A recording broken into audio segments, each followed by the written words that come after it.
No, I didn't say somebody corrected. Yes, you did. You said somebody corrected you, and that's why you did. Yes, you did. You said somebody corrected you in the comments.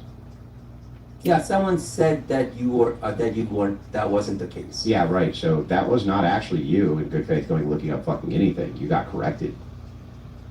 No. Yeah. Someone said I was wrong, so Yeah. I looked it up. Yeah. So you're making my Wait, point. so you're saying as soon as someone says that, no, Andrew is a good guy, you would think I would immediately believe that, or do you think I would actually look it up?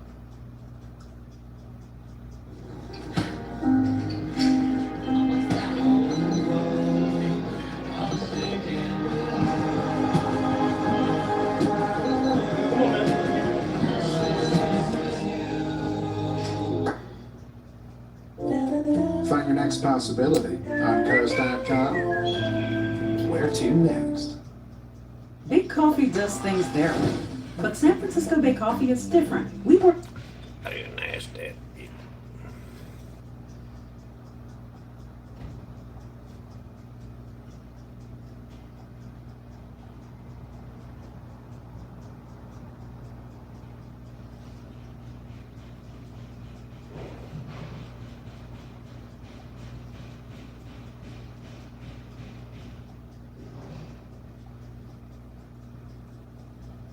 Yeah, no, I mean, I think you're right. If someone didn't point out that I was in error, I would not have looked it up, because I would have thought I was right. Yeah, because you're a gutless snake. Right? Yeah. No, that actually is evidence that I did not lie. No, actually, it's not good evidence of that. So this is a hell of an accusation to make that I doxed somebody. That's a serious allegation to make. Serious allegation. That's what I thought was and true. you just don't care, right? You didn't care. You're just willing to put that out there for anybody to see, even if it's complete fucking lies. Yeah, so if Yeah. that was the case, I wouldn't have looked it up, right? Why would I bother looking it up to validate the case and actually offering you an apology? for Yeah, having after made an you were error? corrected and a bunch of people came in and said that you were a fucking idiot, then you offered an apology because you look stupid. And you're doing what's called trying to save face, yeah. So you made a horrific. So after asking for my deplatforming, you then went on to give your reasoning for the deplatforming was that I doxed somebody. It was a complete fucking lie. You never took 5 seconds to look it up or figure it out or find anything out. You just literally asserted it. And then when a bunch of people told you how fucking stupid you were and how that made no sense, in order to save face, then you apologize. I see. Uh-huh. Okay, so you're saying that unless people, whatever, your horde of correctors, community noters, pointed out that I was wrong, I wouldn't have looked it up. That's what you literally just said. I agree. If nobody had corrected me, I probably wouldn't have looked it up. You literally just said that, doofus. Yeah, there was. Yeah. So then what are we in disagreement about here? Okay, I mean, I get that your style is to just call names, say do things. Oh, come on. That's you literally just contradicted yourself. You just contradicted yourself. Do you say you don't think I'd look it up? You just said you don't think you would look it up. You literally just Yeah, I got done wouldn't saying have. that. I know, I Yeah, wouldn't that's have what. So, unless so I if knew you're contradicting I was yourself, wrong. it's not. I'm not So in error if- calling you a doofus. You're contradicting yourself. That's what a If- doofus does. So, is that what a doofus is? So- Anyway, if I thought I was right, Hello from Portland, Brody. I wouldn't have looked it up. So the fact that I looked it up because someone said I was wrong means that I wasn't lying. Oh, got it. So if I go to Twitter tomorrow and I say, hey, a meteorite's going to strike Earth in a few minutes, right? And then later my defense is, well, Gotta check on my food in a minute.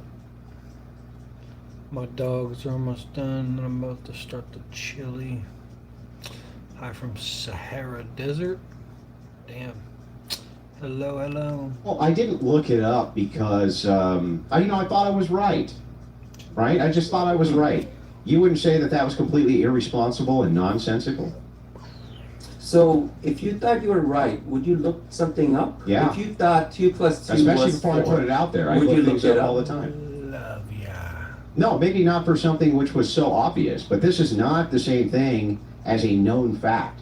There are so many known facts that we have, otherwise we couldn't even have discourse if we had at least some known facts, like words and language and things like this. If we didn't have something, we couldn't even communicate. In this particular case, though, this is an allegation. Yes, I would look up an allegation before I posted it because I'm not stupid. So when you, so Yeah, Coke Black Water, bro. so when you said I was a liar, did you look that up? What does that have to do with it? No. What did I tell you? Why did I say I thought you were lying? So the reason why I say that, and maybe you want Not everything a person says. says is a brute fact. Not everything a person says is a fact in and of itself. What you presented here is something which you said is factual, or are claiming is factual. What I said is I use inductive reasoning to give an opinion on the fact that I think you were lying. And a totally different thing. So do you know what a belief is? Well, which a true belief or a non-true belief? No, Or a let's just justified keep it- true belief?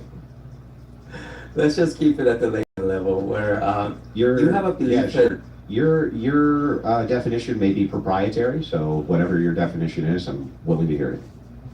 okay. So basically, what you think is true, right? It may not be true, but you think it's true. That's a belief, right? When I say it again, I just want to make sure I got it right. Yo think What you es think true. is true. Whether it's true or not, you don't know, but you think it's true. That's your belief, right? When you believe something, you believe it to be true. Yeah, but generally, don't you agree that beliefs usually are informed by Probably. something?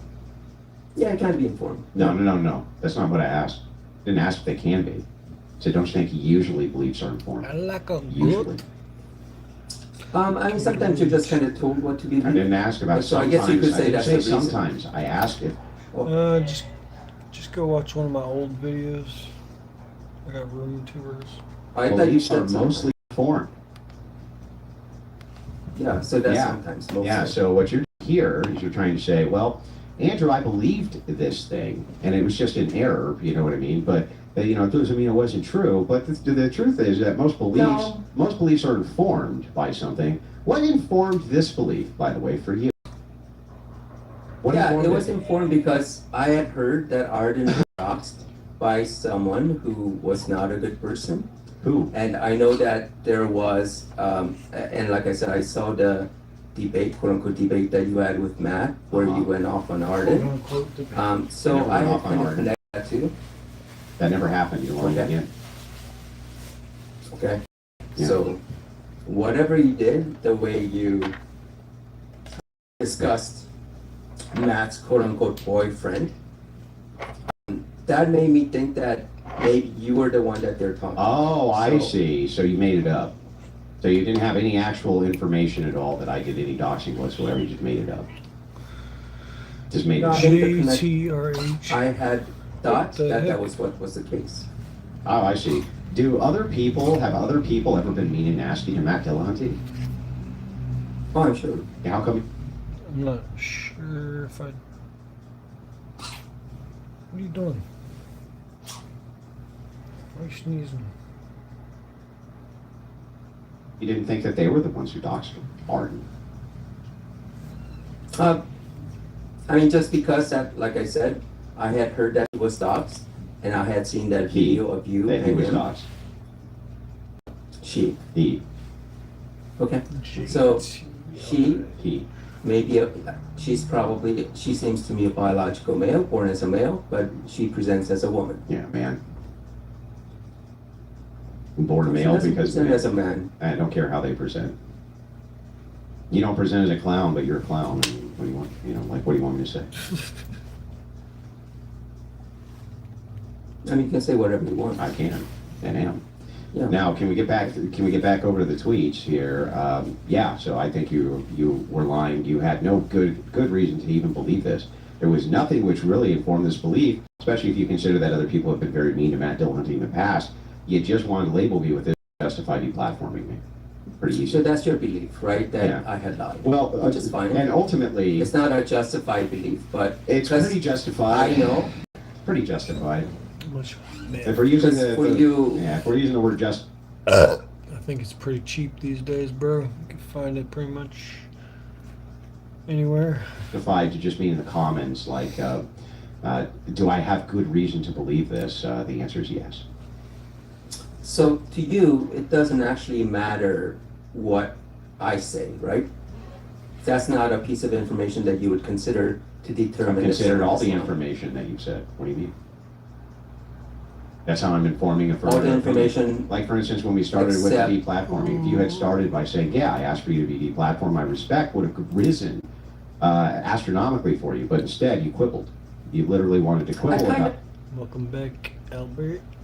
no, I kind of doubt that. But anyway, Why I would you doubt asked it? you to be not on the modern day debates.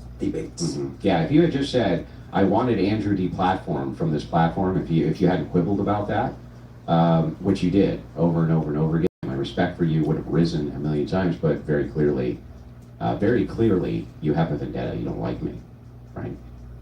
I see. Mhm. Do you I always have got a this kind of vendetta. view that everyone is out to get you? No, I just have the view that if you quibble over something which is so obvious, that the only reason that you only have a couple of reasons you would do that, and considering how malicious this attack was, saying I was doxing people, things like this, it certainly seems like you don't like me very much. Yeah, you seem very affected by the tweets. Does that make you feel good that you slandered a person and then they came to confront you? So that is that a W to you? Does that make you feel good about yourself? What's up, Matt? So I did explicitly post, and in fact multiple different places, and admitted that I was wrong, and I extended an apology to you. Making some chili cheese dogs right now. It's about to be fantastic dinner. So what do you think? How would you process that information? I already told you. We already went over this. The only reason you apologize is because you were shamed into doing so because a bunch of people told you you're an idiot and that makes no sense and that you had no evidence to even believe this. You just made it all up. So a bunch of people told me that I was an idiot, as opposed to one person said you did not dox that person, and me looked it up. No, multiple people went over the thread. And no, what I'm using here is called hyperbole. Can you tell me what you think that word means? Or do you want my proprietary Okay, so definition? it's a hyperbole. Isn't that what you were kind of doing the whole time when you called me a liar? No, I don't know. That wasn't hyperbolic. That was an accusation. Oh, That I believe that you In my tummy. lied because you had information to the contrary and you never bothered to look this up, and based on your original post, it just seems like this is vitriol towards me, and that's why you posted this. That stands to reason. mm-hmm. Yeah, so during this discussion, I have the vitriol. Is that what you're saying? During which discussion? For this current discussion? Which discussion? The one we're having right now, or the one that we had on Twitter? No, the one we're having right now. Yeah, I think it's very vitriolic for you to pretend that you weren't calling for my deplatforming. Yeah, you think that just because I use more harsh language than you, or am willing to be more confrontational, that somehow that makes me or you less vitriolic? Because that's absurd. I mean, that's a good point, but I am not being vitriolic. Yeah, I'm but not- it seems like you are, though. It sure seems like it. Okay, but you admit that you're being vitriolic. No, I didn't say that there's any vitriol. I'm the one here who was falsely accused of thing. I have a right to righteously be upset. Why would that be vitriolic? Wait. Why would it be vitriolic for me to be upset at slander from you? Why would that be vitriolic on my behalf? Because I'm willing to confront you about it. Can you explain that to me? Yeah, because you seem a little bit upset. Oh, I see. Because would I be justified if you claimed that I doxed somebody to be upset? Yeah, I mean, like if So I then didn't that's not vitriol. apologize, That's not vitriol then. if I didn't apologize, if I didn't admit that I was wrong, yeah, I would say you would be in your rights to be falsely accused. Yeah, but let's get to the rest of the stuff that you were also wrong about and haven't apologized for. Go over to the Christian Which? to the other accusations that you made. Okay. Would you like for me to pull All them right. up? So you're not an extreme. Bowl time? Oh, hell yeah. I'll do that. I can do that. We can do one of those. JRE. Sometimes. I don't watch like every episode. But it's good episodes sometimes. Christian nationalist bigot. No, there's no bigotry. One of the ways that we strengthen connections here is by sharing food and meals together. And when you watch that beautiful moment, Oh, We yeah. do need to talk about High Guard. We do. I played yesterday, and we need to look at how well. I was watching something. What the fuck's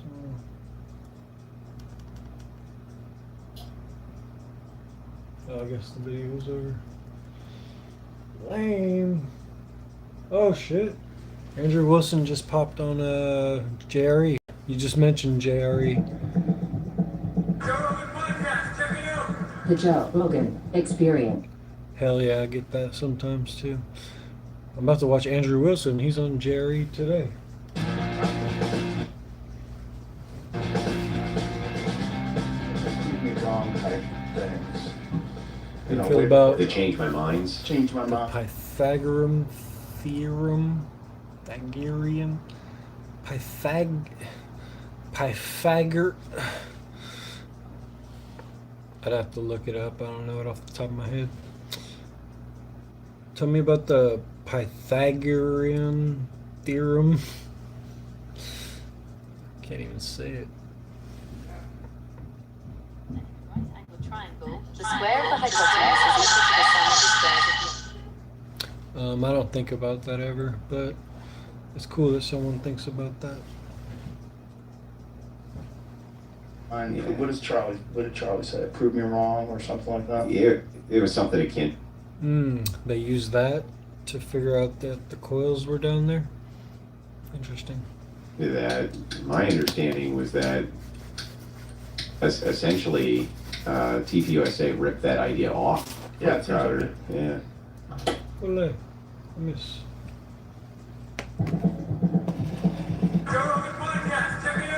The Joe Rogan Experience. During my day, Joe Rogan podcast by night, all day. Prove me wrong type things. Way before. To change my minds. Change my mind. Yeah. What did Charlie say? Prove me Alright, I'll check that one out later. I'll watch it. wrong or something like that? It was something akin to that. My understanding was that essentially TPUSA ripped that idea off. Yeah, it seems like Crowder. it. Yeah. And then he would, I think he feels a lot of responsibility for what happened with Kurt. Because Happy Is he 420. Mossad? what's that? Is he the Is he the Mossad? Mossad? Yeah, exactly. That's so funny. I don't know if you got Candace's number. We can ask him. Fight them?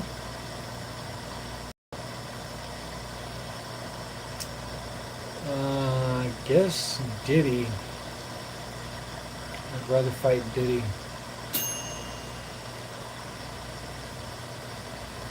Baby oil or piss? Choose your, pick your poison. We can ask her.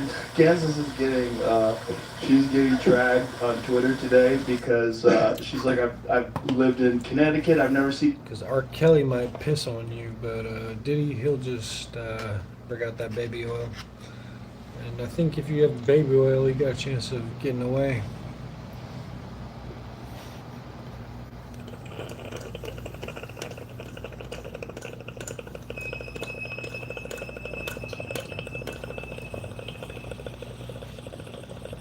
This much ice on trees, and it's 30 degrees out, and everybody's like, yeah, 30 is freezing. Yeah, that's so funny. Ice on You know, trees. like, Do you this see all the is Miss Cleo memes? Miss Cleo? Oh, it's so funny. Who's Miss Cleo? You remember? You don't remember the Miss Oh, the Cleo? psychic? Yeah, the She's psychic? psychic. They keep on putting the Miss Cleo memes out for Candace because she's a psychic, you know? That's hilarious. It is funny. I think this lighter just shit. It's really funny. Well, Candace has painted herself into a weird corner where everything has to be a wild conspiracy. Like, it has to be Bridget McCron's a man, Oh, yeah, it's- Erica Kirk killed Charlie. It has to, like, one up the last one, you know? Yeah. This really came to the same conclusion that I did. So it's like, I've seen those conspiracy channels come up before, and then They come up and they crash out, and the reason is because, like, for her, I think she had the whole like she was involved with this, right? She was involved intricately with Kirk. She knew him, Yeah. and so that gave a lot of credibility to a lot of the things that she was saying. But then when she started moving back into like Mandela effect stuff and Yeah. you know, time travel and Time this and that, travel. yeah, people are like, ah. I mean, you can do that if you're that guy, if you're Art Bell. You know, if you Well, you know, but Bell, I remember I used to listen to Bell all he's the the time. goat. Oh That's why I yeah, got he was him up great. on the wall over there. Remember that intro? Boom, boom, Yeah. boom, boom, boom, boom. Yeah. So The Kingdom Dog. yeah. I remember listening to him for years. When I drive around with my dad. Yeah. It was a big deal. And I remember the very first episode I heard from him, it was something about the NIM. It was like, What's you the know, NIM? The NIM were like, this guy called in, he was a time traveler, right? And he came back in time because his whole thing was like, he had to stop the weather patterns from destroying the future because the NIM, an alien race of grays, had come and they were heating up the planet slowly to change it to be the conditionals that were necessary for them to then live on the planet. And you know, Art Bell, he's always playing into it with the lunatics, you know, and he's like, and does the CIA currently know that you're there doing this? You know? And the dude's just like,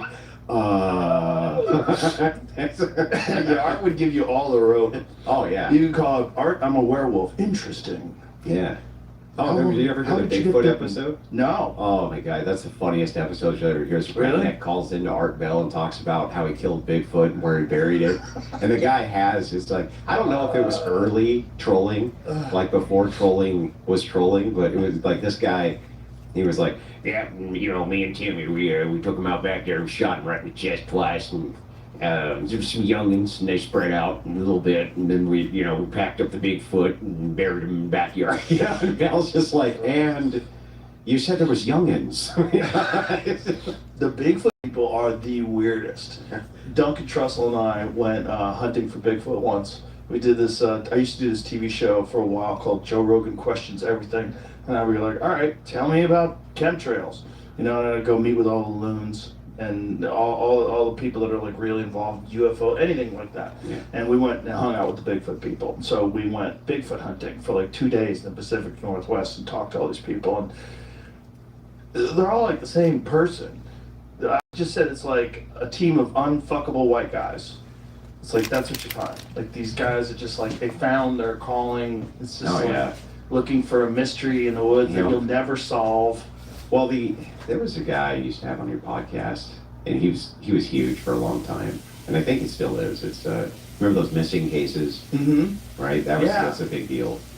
And I was always, anytime I heard anything about that, I always was enthralled with it because some of the stories were demented. Yeah. You know, like kids appearing 500 miles away and all this. But that guy always had you edged because people would always go, "What do you think's going on?" You know, and What was that guy's name? I can't remember it, but it was like missing. Yeah, 411. Yeah, missing 411. I've seen him on Instagram or on Twitter. Yeah.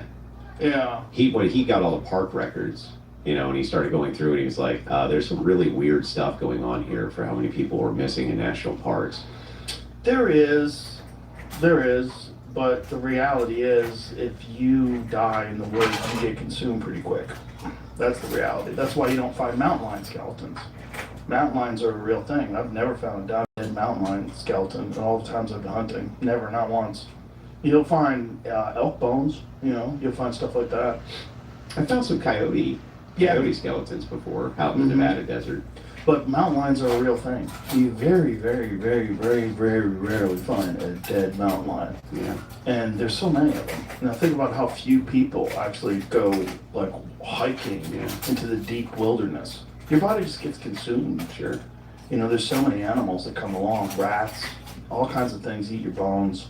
Oh, yeah, it's a free meal. Yeah, it's so easy. And they can smell it for miles. Sure. Bears. Yeah. Anywhere there's wild pigs, and then it's over. Then there's nothing left. Yeah, they can smell that stuff for miles. But it's like people always want to attach some crazy, deeper, weird, Both at the same time, UFO, totally. Bigfoot meaning to it. It's like, no, You're in the wild. 13 wins. And one nature loss. has a whole plan for dead things, and it does a really good job of Oh, yeah, consuming they don't them. last.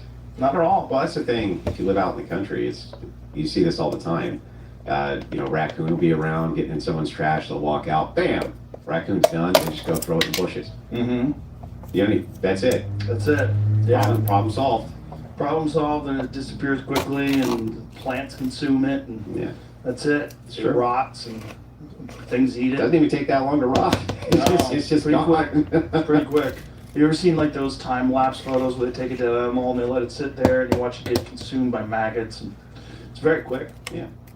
These poor people that go hiking, like if you go hiking and you're by yourself and you break an ankle and you're 15 miles in and you don't have a compass and you're kind of like roughly judging which hill you came over, and there's a lot of people that just get ahead of themselves. They really shouldn't be that far out there and they just die. Happens all the time. Yeah. So like this idea that it's like there's you could, if you look at all the data and you try to find a pattern to it, you start imagining that there's some grand conspiracy, that some watcher in the woods that's consuming people, some demon that's out there. Watcher of the woods. You can get pretty kooky with I your think the ideas. popular theory is it's wild men. Oh, wild men. Wild men. Oh, like humans? Yeah, well, or some human variant that are. That's what this 411 guy believes? I'm not sure because he won't say. They don't. He doesn't actually give his. Here's what I think is going on. But Yeah. people ask him, and he's like, "Well, I have my theories," but he never tells you what the theories are. You know? Interesting. I wonder why he doesn't want to tell. Maybe that's why he's not more popular. If he just came out with it, like Candace. Yeah. Maybe it'd be huge. Yeah, it's like those guys that used to be in the '90s who were saying that we were going underground and killing the Nephilim. Oh, yeah, Those yeah. guys were great. You're going down. It's like, they're giants. They had 3 rows of teeth, and your special forces are going down there and taking them out. There's a whole group of people that believe that there's underground creatures that live underground and come out at night, and there's always been like Cryptids. yeah, whatever they are. Yeah. Some people think the Greys live underground. There's not a lot of mystery left. Outside of places like the Amazon, the Congo that are super deep to get to. Not a whole lot of mystery left in terms of life. Maybe ocean depths. Yeah, ocean depths for sure. That's like the whole new unexplored frontier, right? Is Mhm. ocean depths. Yeah. So Yeah, like anytime I turn on the TV, it's like, look at this crazy creature. I'm like, that doesn't exist. And I look it up, I'm like, wait, that Yeah. exists? I saw one the other day, tweeted out. I was like, Mandela effect has to be real. It's called a Siberian mule deer. You ever seen a Siberian mule deer? No. They have fangs. Oh, right. I have seen a fanged deer. I forget what they call it. Apparently, that's the, do you know what elk ivories are? Yeah. Yeah, it used to be like a tusk. Like way, way back in the day. It's so retarded looking, dude. Yeah, the fanged deer. Yeah, they're Yeah. weird. It's very strange. Yeah. I wonder what they were there for. Yeah, well, I found a video because I was like, no way, these things exist. I thought I was being mean, so. And this thing is real. I found a video of them fighting. And they use those things as weapons. Oh, that makes sense. That's the only thing that makes sense. Like Yeah. gorillas. The gorillas Just a don't second, eat guys. meat. Yeah, they have these massive fangs. Nature's weird. So much variation, There's so many different types of life. And the fact that they all sort of synchronize. Like this one eats that one, and that one eats this one, and this one lives there, and that one lives there. It's very fascinating when you really look at just a wide variety of species that exist. Well, most people don't know anything about it. Yeah. Most people have never. We live in such a comfortable world Mm-hmm. that is completely guarded from everything that's out there. And it's like, if people had a taste of out there, Yeah. and I think that the worldview of many, many people would change very quickly, especially feminists. I think that feminists would immediately stop being feminists if they just had a taste of people actually did have to shut themselves up at night from wolves. Yeah. That was a real thing. Wolves would come in and eat you.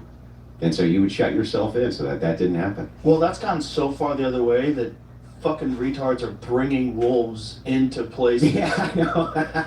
It is so dumb.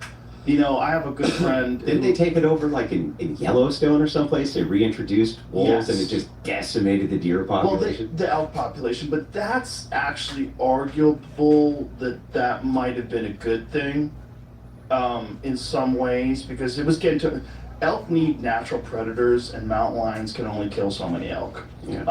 But what's really interesting is mountain lions kill way more elk when wolves are around, because the wolves find the mountain lions and take their elk, and so then the mountain lions have to go kill another deer or whatever. Why like just issue more hunting elk permits though? Like why do that? Well, you have to have some natural predators in a good healthy ecosystem, and there's a good argument, particularly in Montana, that at one point in time it had gotten to a point where you're going to have like rampant disease, because they were issuing these they were issuing like unlimited or a large amount of tags for people in the midwinter so that you can catch these elk in deep snow and just peck them off, because they were having so many of them, and that they weren't sustainable, that they were hitting these massive populations. So their populations are down to like, I want to say less than 40% of what they were at their peak when they brought in the wolves.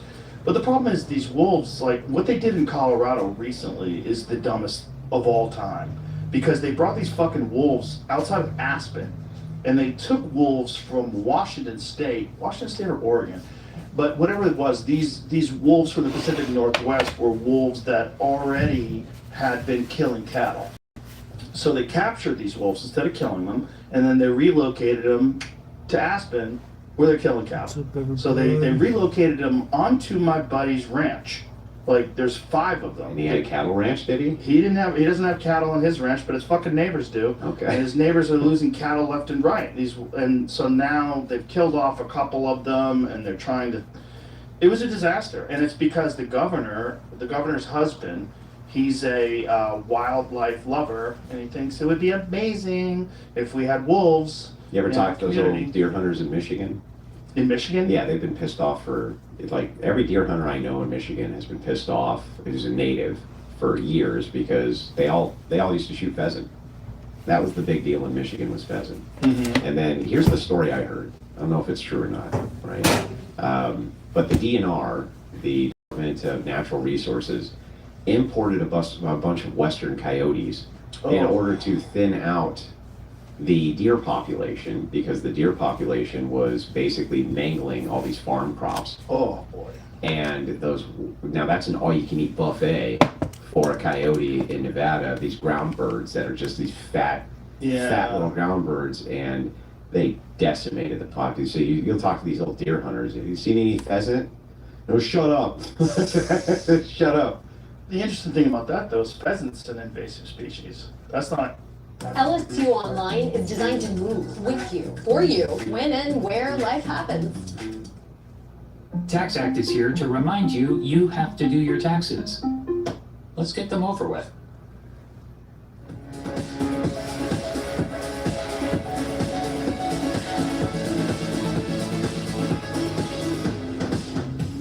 Warning, this product contains nicotine. Nicotine is an addictive chemical. I'm an You there? addictive chemical. Me? Yes, you. It's time to make the switch to Mint Mobile. Where are you coming from? I'll give you 3 reasons why. No in-person stores. Bye-bye social anxiety. Switch and get 3.6 or 12 months of unlimited for $15 a month. Switching is simple. No Sign up in-person. and activate in minutes with eSIM from the comfort of your bed bottom Bye-bye session. social I'm anxiety. gonna make the switch right now. That's right. Get it quick. Okay, you can leave now. All right. Later, bestie. Bye-bye That's not social a natural anxiety. North American species either. They brought those. Alright, it's over. time They are for delicious. some And it's fun to hunt them. fucking Well, they'd always just walk those train tracks, those old abandoned train tracks. Check it all out, girls. They'd have the dogs kick up the pheasant, they'd shoot them from the track, dog would bring it up. It was like a Michigan pastime. Yeah, the coyote is a real problem, because coyotes are now, they used to be a western animal, and now they're in all 50 states. know. Not only that, they're in virtually every city in America. Well, they've been wiping them out in Michigan pretty good in Yeah. the rural areas. So yeah. Well, what they do now is they have the GPS trackers, put them on the dogs. All boys will get in with AR-15s. Those dogs will run them for 200 miles, and then they finally take a shot, and they just will do that all winter long, man. That's good, but it's hard to wipe them out because what they do is, when you hear coyotes calling, it's like roll call. They're letting, sometimes there's a lot of confusion to what they're doing. Some people think that they're letting the other coyotes know that they've killed something, that we have food, but it's also a roll call. And when one of the coyotes is missing, the females have more pups. Really? Like, yeah, some weird natural reaction. Also, their natural enemy is gray wolves. And when they evolved to when the gray wolves killed them, because the gray wolves don't breed with coyotes, but coyotes do breed with red wolves. That's why you have these like coy wolves on the East Coast. Because the coyote is a wolf. It's a wolf. It's just a small wolf. And so their natural inclination is when they're getting chased, they move to a new area, and then they have even more pups. So that's how they've spread out through the entire country. So if you go back to like the turn of the century, like the 1900s, coyotes were exclusively a Western animal. Yeah. Now they're in New York City. Yeah, they're everywhere. Which is crazy. They have them in Central Park. They have fucking coyotes running around Central Park. Some lady this morning posted on X a mountain lion in San Francisco on a porch in the city of San Francisco, a big one, just sitting there. It's like... Just having a good time. Well, that's just because California has the dumbest fucking laws when it comes to those things. Yeah. Well, they have terrible gun laws too. They have terrible laws. They have terrible laws. They have terrible laws, terrible everything. Terrible politicians. Yeah. You know, it's a shame too. Like, I grew up in Santa Rosa, and that's the most beautiful area. The Napa Valley area is the most beautiful area on planet Earth. Yeah. The weather's always perfect. It's January 15th. It might as well be July 15th. Yeah. Right? It's always perfect. It's always gorgeous. And they fucked it all up. They fucked it all They up. fucked it all up. Yeah. And they fucked it up real bad too. Oh, it's almost unfixable now, especially like the San Francisco area. Like the whole Pacific Northwest is just almost unfixable.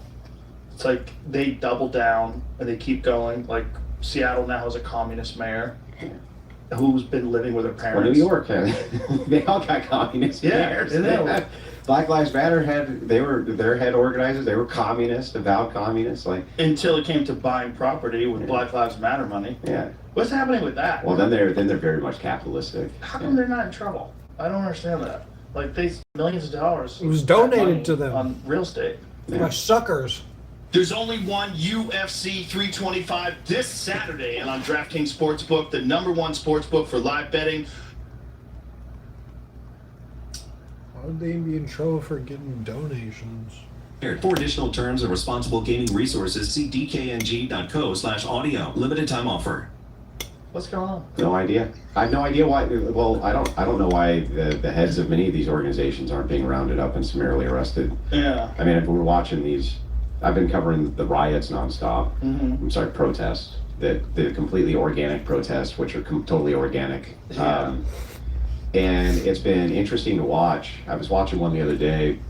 We were live, and it was Don Lemon, and he had showed up at Minnesota. And the first thing Don Lemon does, right? I hate Don Lemon, by the way, but the first thing he does. One of the dumbest motherfuckers that has ever gotten on television. He's terrible.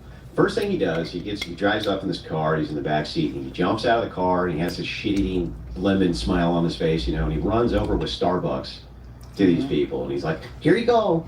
Yeah. And then he jumps back in the car, right? And they drive off.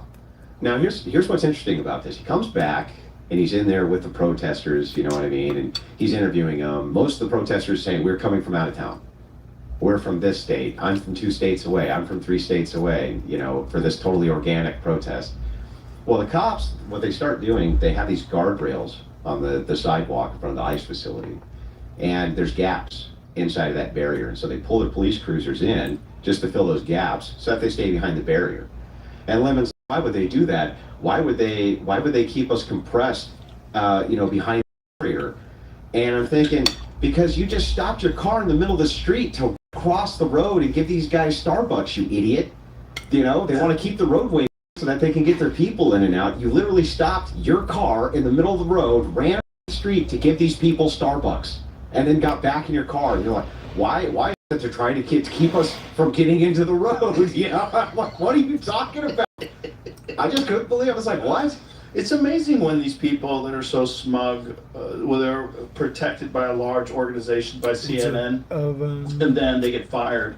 and then they're basically like a dog, like Carl, getting released into the woods, and then they have to fend for themselves. And you see them in the world of podcasting where you don't have anybody writing things for you, and you have to express your own opinions. You're like, oh, this is the real you. It turns out you're a moron. Wow, I didn't know. Whoa. The whole time, actually, he's thinking the whole time, I never thought I'd be an entertainer. I didn't think I'd do anything with podcast. Never in a million years. I never would have thought that.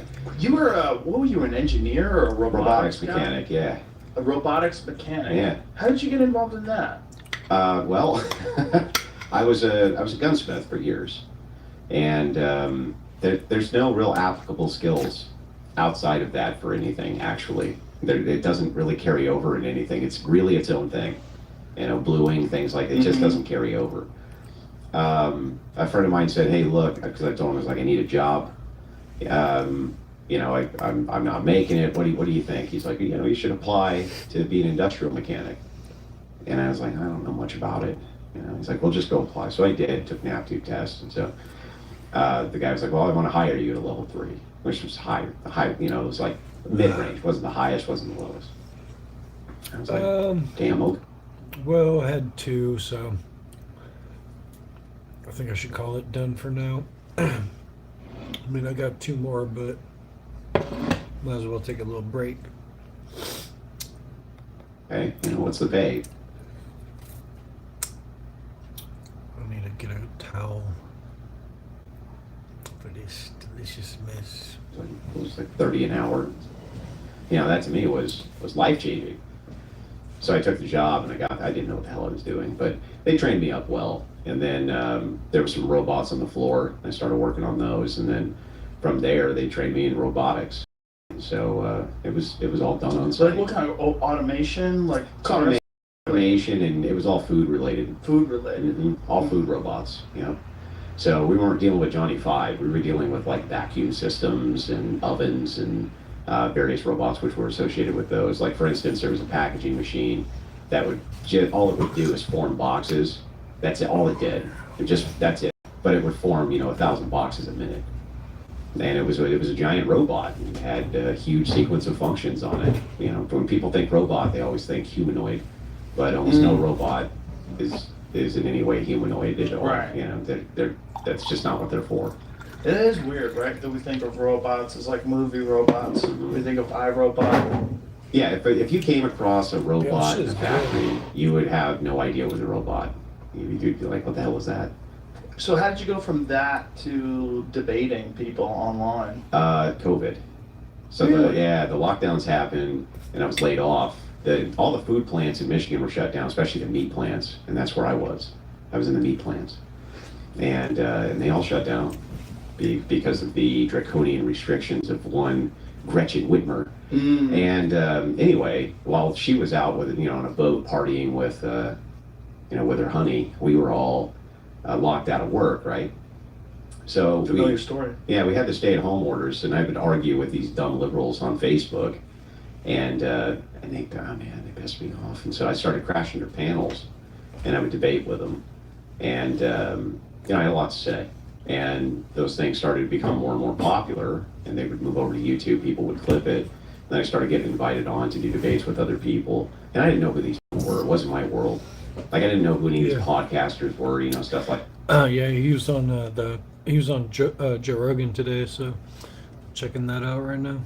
That I listen to it maybe occasion. What's up, Doc? Finishing off last night's Domino's pizza. Hey, what kind of pizza did you get? I met this chick Ava last night. Been looking for her. She's around. Online, but like I couldn't have told you who like Vosh was or Destiny or any of these people. Like I didn't know who any of them were, and I didn't care. To me, it was just some other dumb smug liberal, So that's where I got my start. I never would have foreseen at all. Hell yeah. All that I'd be sitting here with you. That's so. Well, I never would have foreseen I would have been here either. It's weird, huh? Yeah, it's weird. Very weird. And I'll never get used to it. And No. you get people walk over and they're like, "You're Andrew Wilson." And a nobody, you know what I mean? But it's nice to meet you, you know, you shake their hand, you have a chat with them. I'll never get used to it. No, you probably shouldn't. It's probably better to not get. I'm not used to it. Yeah, Yeah, I'm used to it's it. probably better to not be used to it. Yeah. Keep you sane. And maybe keep you humble. Mushroom extra. Yeah, you need something. Mushroom? What the fuck? The hell? Mushrooms don't belong on pizza.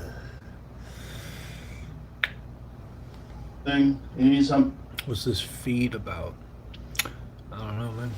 thing to keep you humble. We all know people that did not have something that kept them humble, and they lost their way.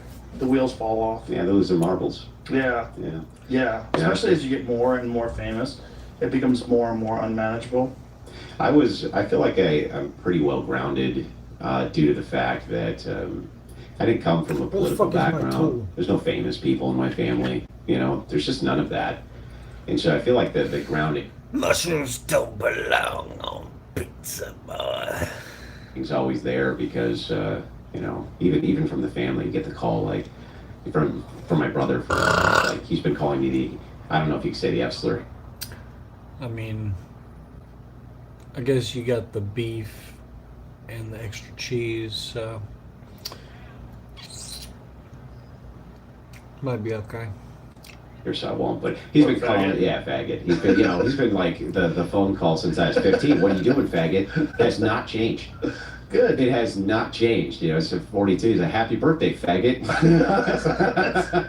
That's normal. Yeah. I remember you were having a conversation, I think it was on Pierce Morgan, who is the best cat wrangler in the business. Oh, That's yeah. what he does. He cat wrangles. Yeah, I just talked to him briefly. Is he okay? On it. Well, that's what I asked him. Yeah. I sent him a DM and I was like, hey, But people man. don't know. He fell. Yeah, he fell. And really fucked himself And it was the up. hip.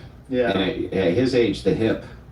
You know, you don't want to, nothing with the hip. Yeah. Every time I see anybody who's 60s, How do you fall? they get the hip injury. It's bad. Yeah. It's not good. I think they think your lifespan at post hip surgery is like 10 years. Yeah, it's right. And He'll probably be better than that. he will. 'cause And I think he's wealthy and- mobile. Oh, You that's know, good. He's mobile. Well, But I they're asked really him, good at hip replacements now. I was like, you know, are you What? doing? He's like, yeah. This dude's getting hip surgery? What? You know, I'm doing okay. And I was like, don't fuck around with the hips, dude. It's crazy that he had to have the hip replacement. Like, how bad was that fall? Yeah, I don't know. I don't know what the details of it were, but I felt like a sack of spuds. He ended up needing a new hip after fracturing the neck of his femur and is recovering from surgery. In addition to being on crutches for 6 weeks, he won't be allowed to take any long-haul flights for at least 12 weeks. He tripped on a small step inside of a London restaurant. Wow. He was drunk. He could have been a little fired A up. little drunk. But was also, you know, not the most fit or agile guy in the world. True. You know? Yeah. He's only 2 years older than me. No way. Yeah. Really? Mm-hmm. Isn't that crazy? Yeah, damn. Yeah. Some But- people can't take care of themselves. Yeah, he got the crack. Yeah, I gotta quit these. But yeah, he got the crack on the hip, and I was like, man. Do you think that American spirits are better than Marlboros for you? Probably. Yeah. But they taste like shit. Do they? Oh, Is they're there a terrible. difference? Yeah. You really like the Marlboro taste? Yeah, I You don't do. think you could get used to American I spirits? think I could.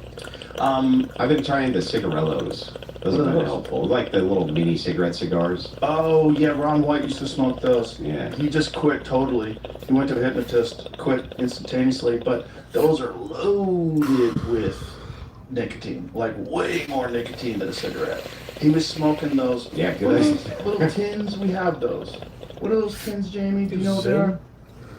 It's like a famous cigar company sells tins of these little tiny cigars, and it's great if you don't have the time to smoke this. Like, Yeah. you get out of a flight, just want to have a small. But he inhales these motherfuckers Oh, like a that's- cigarette. That's brutal, dude. That'll do you in. And then washes it down with whiskey. Well, he doesn't drink anymore. He No. he quit drinking. No. Yeah, I think he went. That was for it. always in his bit, though. He was always up there smoking and drinking. I always thought, Uh-huh. I love that. It was, Well, he did it. He did it till the wheels fell off, and then the drinking What's up, Honda? was the big one. You know, he went to a doctor, and the doctor's like, "You're gonna die." like your liver is not in good shape. Like if you back off now, you probably live. If you don't, you're not. You got like a few years left. Well, alcoholics too, they have it. I don't know if he was one or not. He might have just been like a heavy social drinker. Like real alcoholics, definitely do. I mean, they stink. Mm-hmm. They're like, I mean, kind of everything about a real alcoholic. Funding bill is the bare minimum. Backing the resolution to impeach Kristi Noem is the bare minimum. Holding law-breaking Alcoholics, it's just, they look completely unwell. They're just kind of mangled, you know? Yeah. We sent a camera to a young Arab man in Israel and asked him to film life under apartheid. What he sent back may shock you. This is Marwan. Good morning. I'm watching Joe Rogan, or Alex, no. Sorry, I'm watching Andrew Wilson on Joe Rogan. And smoking. Just finished my chili dogs for now. What you up to, man? Everybody's potential looks different. See, Did all my dishes today too, so I feel pretty accomplished. and see where to take your future's potential. Ready to see yours? Start investing with the Acorns app. At Raised Cane's, we hand batter every chicken finger, mix every cane sauce, butter every Texas toast, stir every slaw, and salt every fry. Because when you do it right, you can taste it in every bite. Raised Cane's chicken fingers. Love. It's a weird disease too. In that bad addiction is one that you can't quit. You can't just cold turkey. Yeah. You'll die. Yeah. There's only a couple of things that'll just kill you if you quit right away. Yeah. And alcohol is one of them, which is really crazy because it gets integrated into your biological system where you need it to stay alive. Your body's like, okay, we're going to use this for fuel, going to use this to function. Yeah, they've been Even though weaning it's people poison. off alcohol with beer for centuries. Is that what they use? You're Beer? not Yeah, they pissing use me off beer. with your new Then bitch. they just go, okay, well, it's pretty common to drink beer and ale with dinner. You know? Right. They just wean you off with beer. That makes sense. They knew that hundreds of years ago, there were books on how alcohol, you know, what are they, consumption or whatever they called it, they killed you if you just quit if you were an alcoholic, and so they wean you off with beer. Wonder when they started making hard liquor. Because you would imagine like fermented things like wine and beer were like the first things that people consume. I think it's been around for several thousand years. I wonder like how they figured it out. I mean, the biggest distributor in Europe of wine was the Catholic Church. Well, wine has certainly been around forever. But like, what about hard liquor? Jimmy, put that into our sponsor, Perplexity. When was the first, known? I mean, we don't really know because there's so much weird shit about history. But like, what was the first documented hard liquor, like whiskey, vodka, shit like that? That's the stuff that kills you. If you die from beer, boy, you're going hard. Like Shane Gillis will sit here on a podcast and drink 16 Bud Lights. First alcohol drinks were fermented things like beer, wine, mead, okay. Thousands of years before true liquor, okay. First recognizable liquor appears when people began to distill. Archaeological evidence shows fermented drinks, okay, that's around 7,000 BCE. So clear evidence of true alcohol distillation. Chinese rice beer distillates by about 800 BCE. Yeah. So a couple thousand years. A couple thousand years, yeah. Yeah. Interesting. Yeah, okay. Wine into strong spirits. The Arab alchemists. Alcohol. Oh, interesting. Using the term alcohol, the root of alcohol. Well, they used alcohol as base for alchemy too. That was a base for trying to transmute metal. Yeah. I wonder if they were ever successful. They were never successful. Nothing? It seems like a crazy thing to waste so much time on trying to turn lead into gold. I mean, there was whole kingdoms spent trying to figure out how to do this. Wild. And it's just like, and they never. I mean, you think about it, it makes sense, right? If you're the first one, if you're the one who knows, like you can just create as much wealth for yourself as you want. Oh yeah. And it's just amazing that they kept trying. Must have been someone saying that they got it. I got it, dude. Just give me some money. There's tons of frauds. Yeah. There's tons of frauds who are alchemist who, that were that century's version of a snake oil salesman. Yeah, of course we can turn. And there was ones even in the 90s who were like, we can now turn base metals into gold. I think there's something now where they can make some gold, but I think it takes an incredible amount of energy, and Costs more to make than it's worth. Right. I think it's one of them deals. Is that a fact? I feel like I've read something like that fairly recently. But here's the weird one. Why gold? Like, why does anybody give a fuck about this metal that you can't even use? There's not much of it. Right. That's true. There's really what they're saying is 90% of all the gold ever discovered still in circulation. Right. Yeah. Well, China just found a huge vein of gold, an enormous amount. But I mean, when you say enormous, it's like relative. Yeah. Because I think the entire world supply of gold will fit inside of a football field. Yeah, there's not much of it. Yeah. It's and very little of it is worth a lot. I mean, even if you think a pirate's treasure chest, it's not actually that much gold. Right. So it's it's a box of gold. It's extremely valuable, and also you can do things with it you can't do with other metals. The same thing with silver. Silver. Scientists mimicking the Big Bang accidentally turned lead into gold. Yeah, so this is the thing. But I mean, again, I think mimicking the Big Bang, like what are they using? A particle collider? Like what are they doing? That's all they got. Okay, how they do it?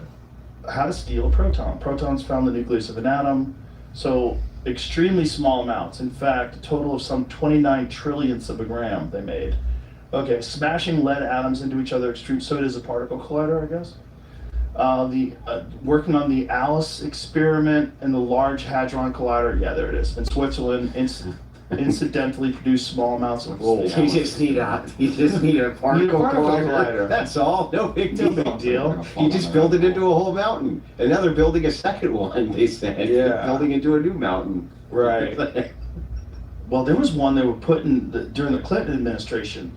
They were building a particle collider somewhere in the middle of America. I'm trying to figure out where it was. I'm certain there's already more than one. Oh, there's many particle colliders. Yeah, but I'm certain there's ones that are even hidden? possibly larger and hidden than the one that's currently there. Yeah. Really? You think so? Yeah.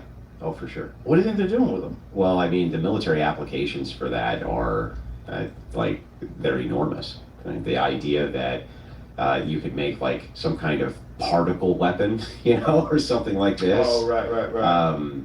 Yeah, there's no way that the U.S. military is going to let scientists have a gadget like that somewhere that they don't have complete control over. There's no way. I wonder, because I don't know what kind of military applications you would have for particle colliders. I mean, for sure. Big explosions, right? There's probably, yeah, but you've got a giant loop and you're slinging. Smashing things together, right? Yeah. So what do you do? Like a You hair under the smash speed things of light. together, you can make them go boomy boom, right?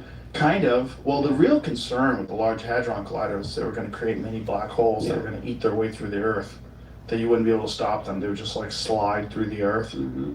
Yeah, I heard that. I heard they were concerned they're going to open up a portal to a different dimension. I've heard, I've heard all sorts of things. Yeah, we changed our timeline.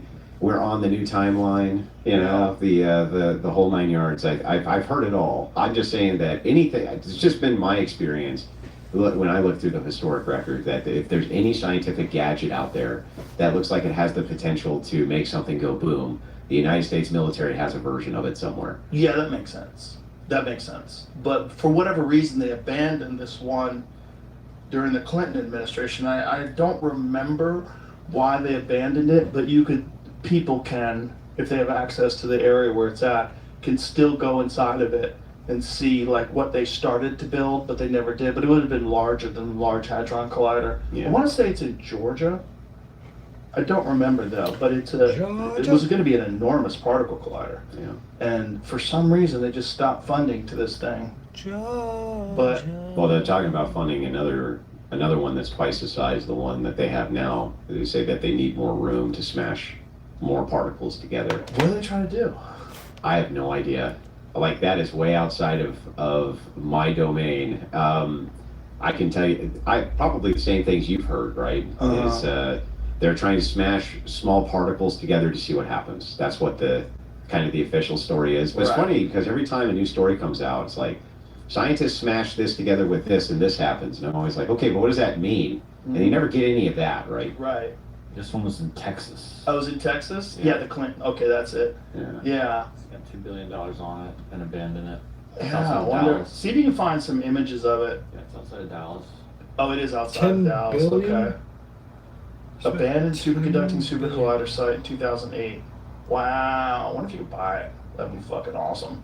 Get Set up a Brogan's podcast studio. own particle collider. I mean, there's nothing there. It's just concrete. Yeah, Let me just buy finish it. it. What's the big deal? Like that weird time machine out in the Yeah. desert. That was really funny. Let me set up an archery range inside of it. Confirmed this stuff last week. Department of War confirms plans to scale direct energy weapons. Yeah. Did you see that thing Why in would, China why made? would they need a hydro collider though, right? Or Right. particle collider? Well, because they want to make stuff go boom. Yeah, direct energy weapons. Yeah. Yes, Department of War has direct energy weapons. Yes, we're scaling them. Wow. Conspiracy theorists went wild over this. Oh, of course. Told ya. Well, that was a lot of people. The I really want my kooky Fallout ones. rifle though. I do. I What's want that? my plasma rifle. Right. I do. a Like real if they gun. have plasma rifles, you can buy one, right? Oh yeah. Oh, for sure. You'd probably get a tax stamp. It'd probably be like a lengthy thing to Oh, get for through. sure. I'm glad you're a gun guy because I wanted to bring up this whole thing with this guy, Preddy. Yeah. And I haven't talked about it. We haven't done a podcast since that guy got killed. But that whole thing, there's a lot of people that don't understand what's going on and why riots only in Minneapolis and why riots in the place where there's an ungodly amount of fraud that has been discovered. Coincidentally, right Yeah. around the same time. Exactly. Like instantaneously afterwards, the narrative completely changes. Everybody forgets about the fraud. Now all anybody cares about is ICE and fascists and Nazis. Yeah. And it's there's a what a color revolution is. Of course. And for people that don't, it's a coordinated effort to cause chaos. And this is a very coordinated thing. The idea that this is an organic protest, these riots are organic, is nonsense. It's provably nonsense because now they have access to the signal chats, so they know that these people. Cam Higbee, by the way. Yes. He's been on the front lines of this. The Crucible has been a big supporter of that effort. My channel. I will often snipe his coverage while it's going on, send my audience over to send in super chats in order to keep this guy going. I think that work is critical. Yes. It's critical work, and there's not that many people doing it anymore because of how dangerous it has become. Yes. And so I'm a big supporter of that. Doesn't mean I agree with everything he says politically, but what he's doing on the ground there needs to happen. Right. You need what's to up, Brad? understand that this isn't organic, regardless of how you Bradley? feel. I don't feel that guy should have been shot, but I understand what happened, and what happened was chaos. So first of all, it wasn't ICE. People need to understand that. It was Customs Border Patrol people. So they were brought in to assist ICE. And they're telling this lady to stand away, and then this cop gets very aggressive and shoves her. You have to understand the situation that they're in, right? And this is not making an excuse for any of it, but you have to just to put it into context. These people are getting harassed outside of any hotel they're at. People blow horns. They try to smash into the hotel. They dox them. Yep, Andrew, this is from today. Earlier today. That was Andrew Kaufman. They dox them. That's why they're wearing masks. It's a coordinated effort. I'm not saying that guy should have shoved that guy. I don't think he should have. Or that woman. I don't think he should have. And then pepper sprayed. And then the guy who got shot, Preddy, he steps in, which is, if you know anything about concealed carry, if you are a concealed carry holder and you are carrying not just a pistol, but 2 full magazines as well, you do not ever physically engage with someone. You also are supposed to carry your license on you, and you're supposed to have ID on you. All right, And you're trained Yes. specifically for this, by the way. I was a CPL instructor for years. Okay, so And you know about it. the thing is, there's a framework here, if you don't mind if I add to your Please. framework. The framework here is this is a mathematical formula. So I've been following these extremely closely live and looking at how this is done. Let's go backwards in time. You remember what was going on in California. Nobody died in California.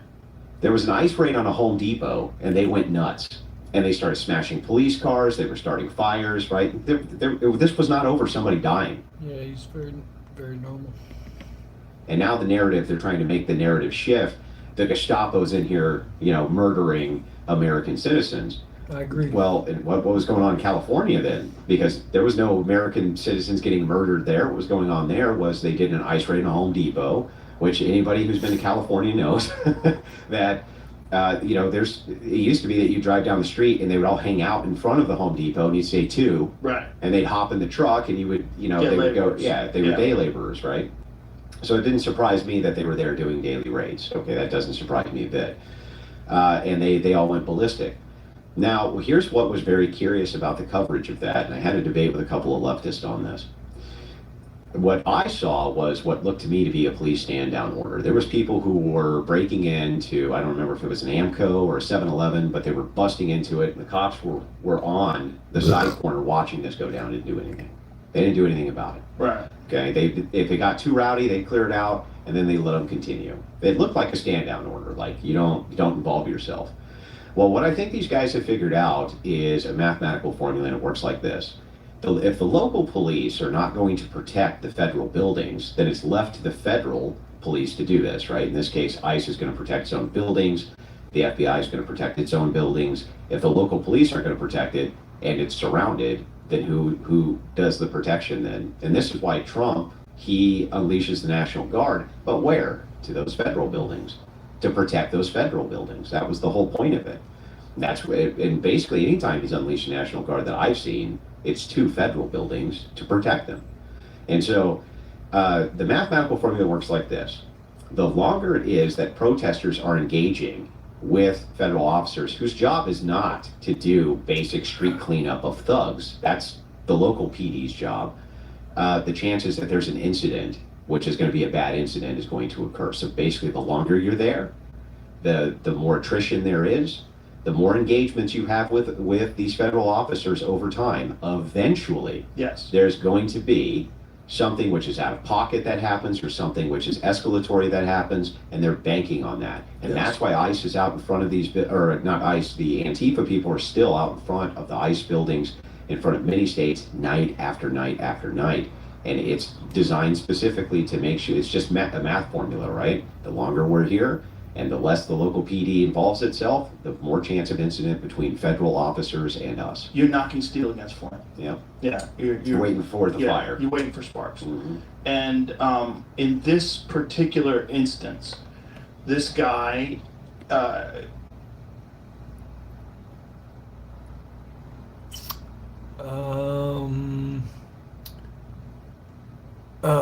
who was the? I don't know. I might have missed it. I might have. clearly had been very involved. I don't know if he was a part of the signal chats, but when you go to what's supposed to be a peaceful protest, you're fully armed like that with 2 magazines. It's kind of crazy, right? Like, why do you need so many bullets? Now that lives are also. Maybe. Not in my area. Pro Second Amendment too. That is wild. That's absolutely wild, which I'm for. He had every. He didn't last month, but Right. Okay. I like it. I like where it's going. Sure. I like that because that's kind of a trap. Did you see what MSNBC did to his image? Yeah. Where they gussied it up. The opposite of what CNN did to me. You know, CNN during the COVID times turned me green, and they made me ugly and look like I was dying, and they made him handsome. Yeah. So people would be more sympathetic to him getting shot, which is kind of wild. Like, are ugly people less valuable to MSNBC? Less marketable. Yeah. That is crazy to me. Like, look at the difference. Yeah. Look at the difference. They shortened up his face. Yeah. They gave him a little bit of a tan. Yeah. I was surprised when I did my ancestry test to find out that I have a very small Irish and Scottish DNA, but it's still in there.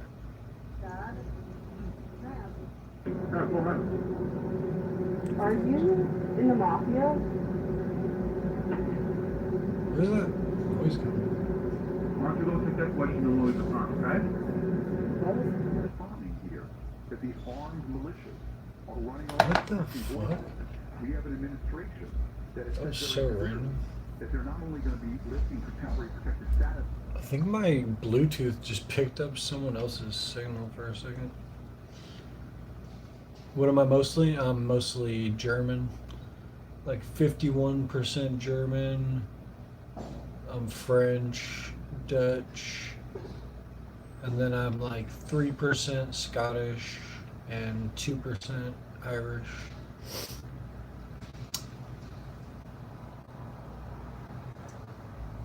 But, you know, I'm not actually sure where my relatives used to live. But my mom's maiden name is Smith. So I don't know, man. They widened his face a little bit, it seems like. They just made him a little handsomer. Yeah, A little hotter. They gave him a bit of that Chad jaw, didn't they? They shrunk his nose a little too, Yeah. didn't they? Yeah, they they did. did. They shrunk his nose, Yeah. gave him a little bit of a handsome jaw. So he looks like an Even made him, American. if you look at the shoulders, it even looks like they may have plumped up the shoulders there a bit. A little bit, yeah. The one on the right looks like he's a little plumper. Yeah. Yeah, yeah. They changed the tone of the color. Wild. I mean, they changed his fucking teeth, man. Communist News Look, Network. they gave him veneers. Yeah. Look at the difference in his teeth. He's a much more handsome guy. Like that one on the right is like the handsome brother, and the one on the left is like, fuck. Yeah. Why couldn't I look like Yeah, my the one on the goddamn right. brother? Yeah, the one on the right. They were twins, and he took more of the protein. Right. That was what happened. Right. I might have to get back on my ancestry and do some more of a deep dive because I did kind of a basic type of thing. The thing is like this doesn't surprise me. By the way, this is what's going on, and this is a well orchestrated, well crafted thing. Yeah. And the signal chats prove that, but we knew it anyway. Yes. Just Involving government, by the way. Yes. Allegedly, at least, involving Minnesota state government. Well, involves Waltz. Yes. So that's not alleged. Right. That's not alleged. It's not alleged that it involves Waltz. It's not alleged that it involves Frey. Right. And it's not alleged. Well, what is alleged is the allegations of fraud, of course. But there would be a reason why you would want to distract from all that fraud. Sure. And that would motivate you to do something along these lines. So let's go back to the instance. So you've got these cops that are on, these CBP guys that are on high alert, right? There's a lot of tension. People are screaming. If you're in an environment like that all day, like I've never been a police officer, but I was a security guard. And when I was a security guard for Great Woods, and by the way, I'm not comparing this in any way, but I'm just explaining my mentality when I was there. It was very much us versus them. It was a small group of guys that were working at, I worked at Great Woods Center for the Performing Arts in Mansfield, Massachusetts. It's a concert venue in Mansfield. And this was when Yeah, that's why I was surprised by my ancestry test, but yeah, my dad was like came from Germany or some shit. I don't know. He's kind of low key about his. I'm not sure if he was even born in America. I don't know. Not quite sure. I was fighting. So it was me and a bunch of guys from my Taekwondo team got hired to be security.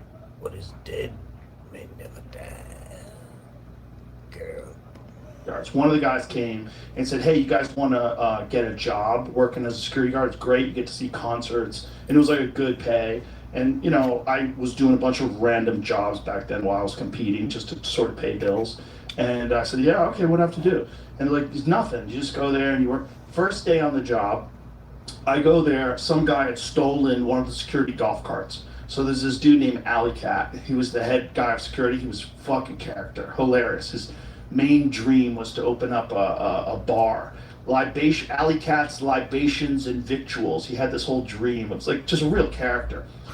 But this guy was a hardcore motherfucker. And they caught the guy who stole this golf cart, tackled him to the ground, and he was beating him in the face with a walkie-talkie. This was my first day on the job, so I'm like, okay, so this is what we're doing.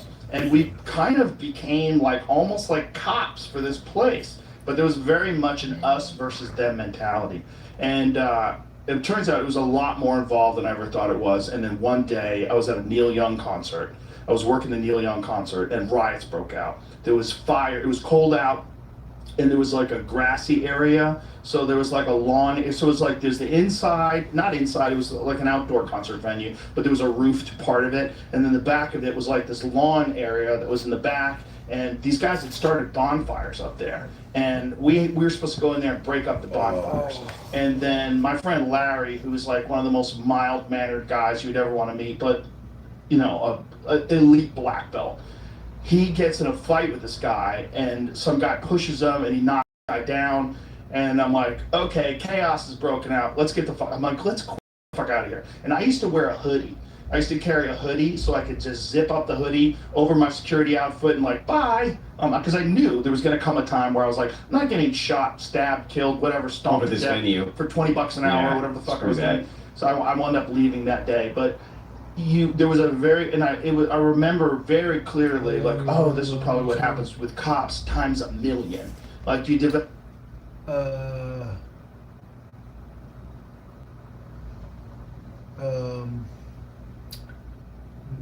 My account? I don't know, I think I've had this account since like 2011. Seems you... I need my glasses. No, not really. Still trying to grow my fan base.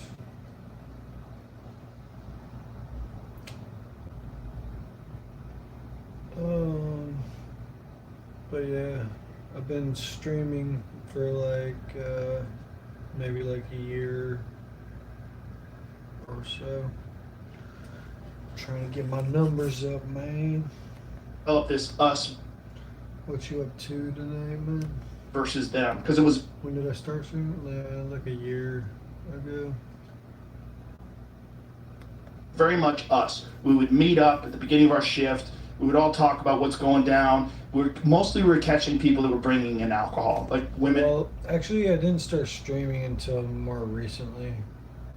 Before then, I was just kind of like posting stuff sometimes.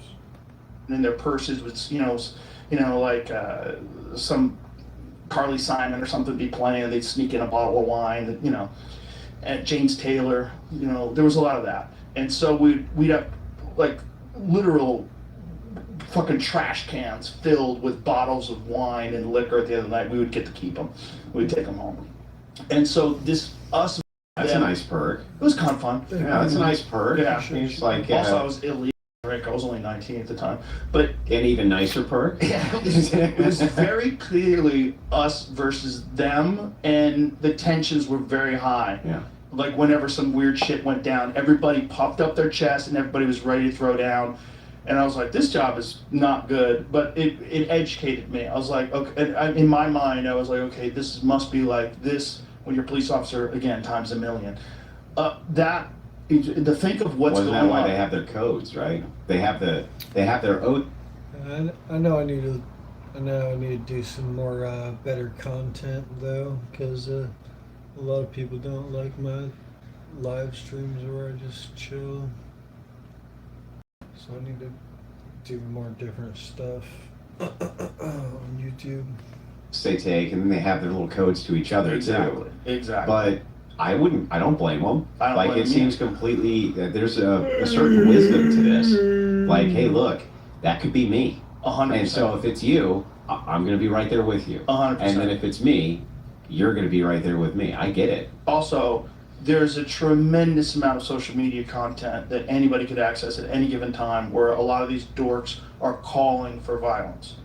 It's all over the place. You could find it. The least likely people that would ever be involved in any sort of an altercation are on TikTok calling for violence. We got to kill these motherfuckers. We got to shoot these motherfuckers. Mhm. And these guys are out there in the middle of that. All right, so tensions are high as fuck, and they're getting screamed at all the time. They're on red alert. They're wearing vests. They're carrying Well, their guns. wives are getting called and threatened, and they're saying they're going to rape their kids, and they're Exactly. saying that they're going to brutalize their family members, and they give Exactly. them calls in the middle of the night, and they whisper to them, "Well, how's your dad, such and such, doing?"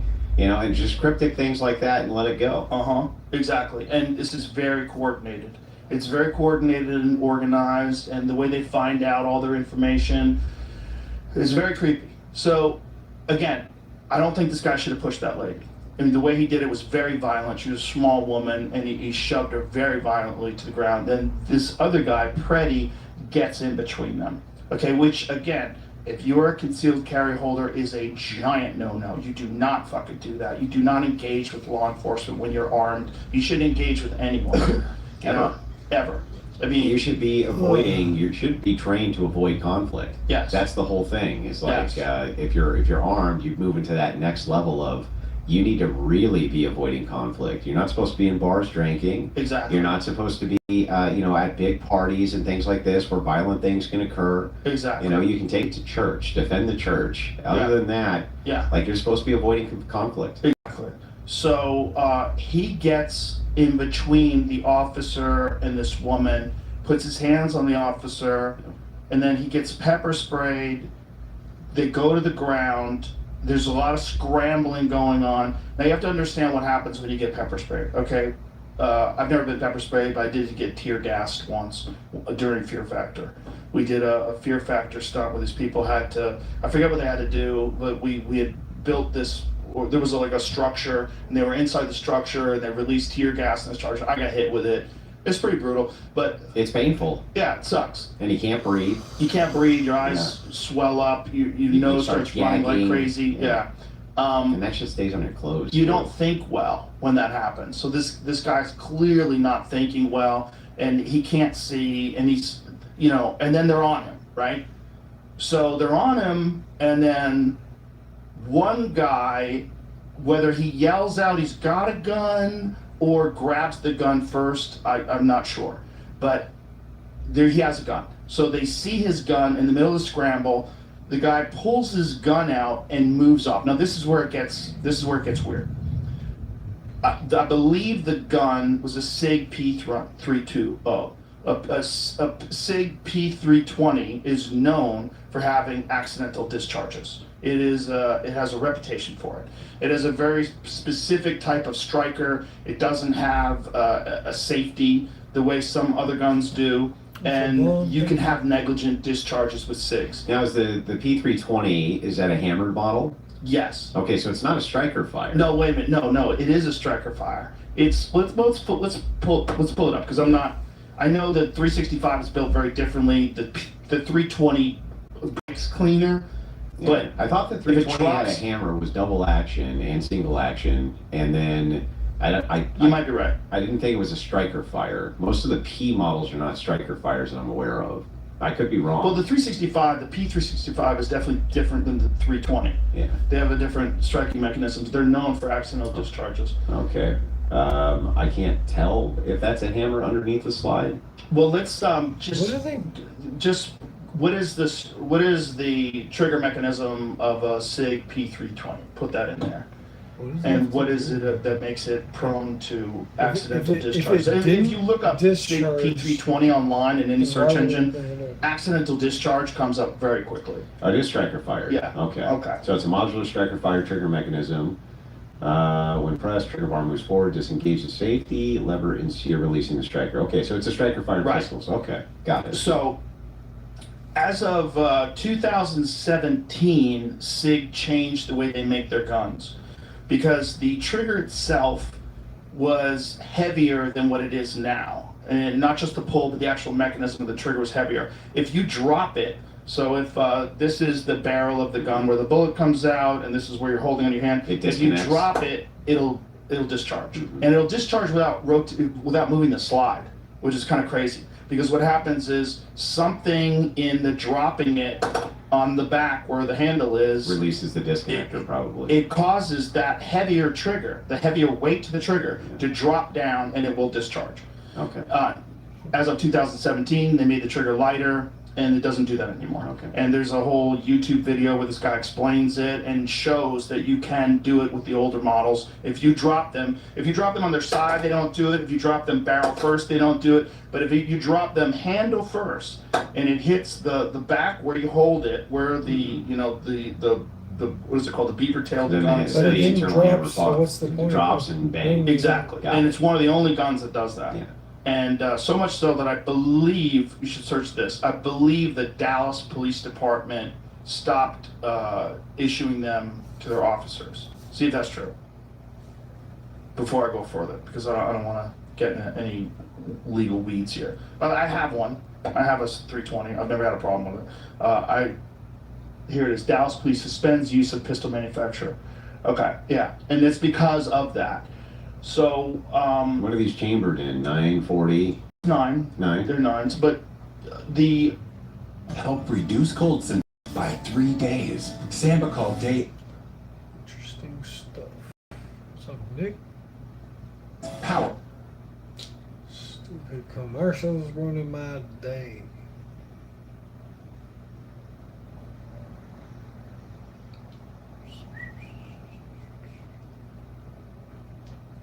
Ugh.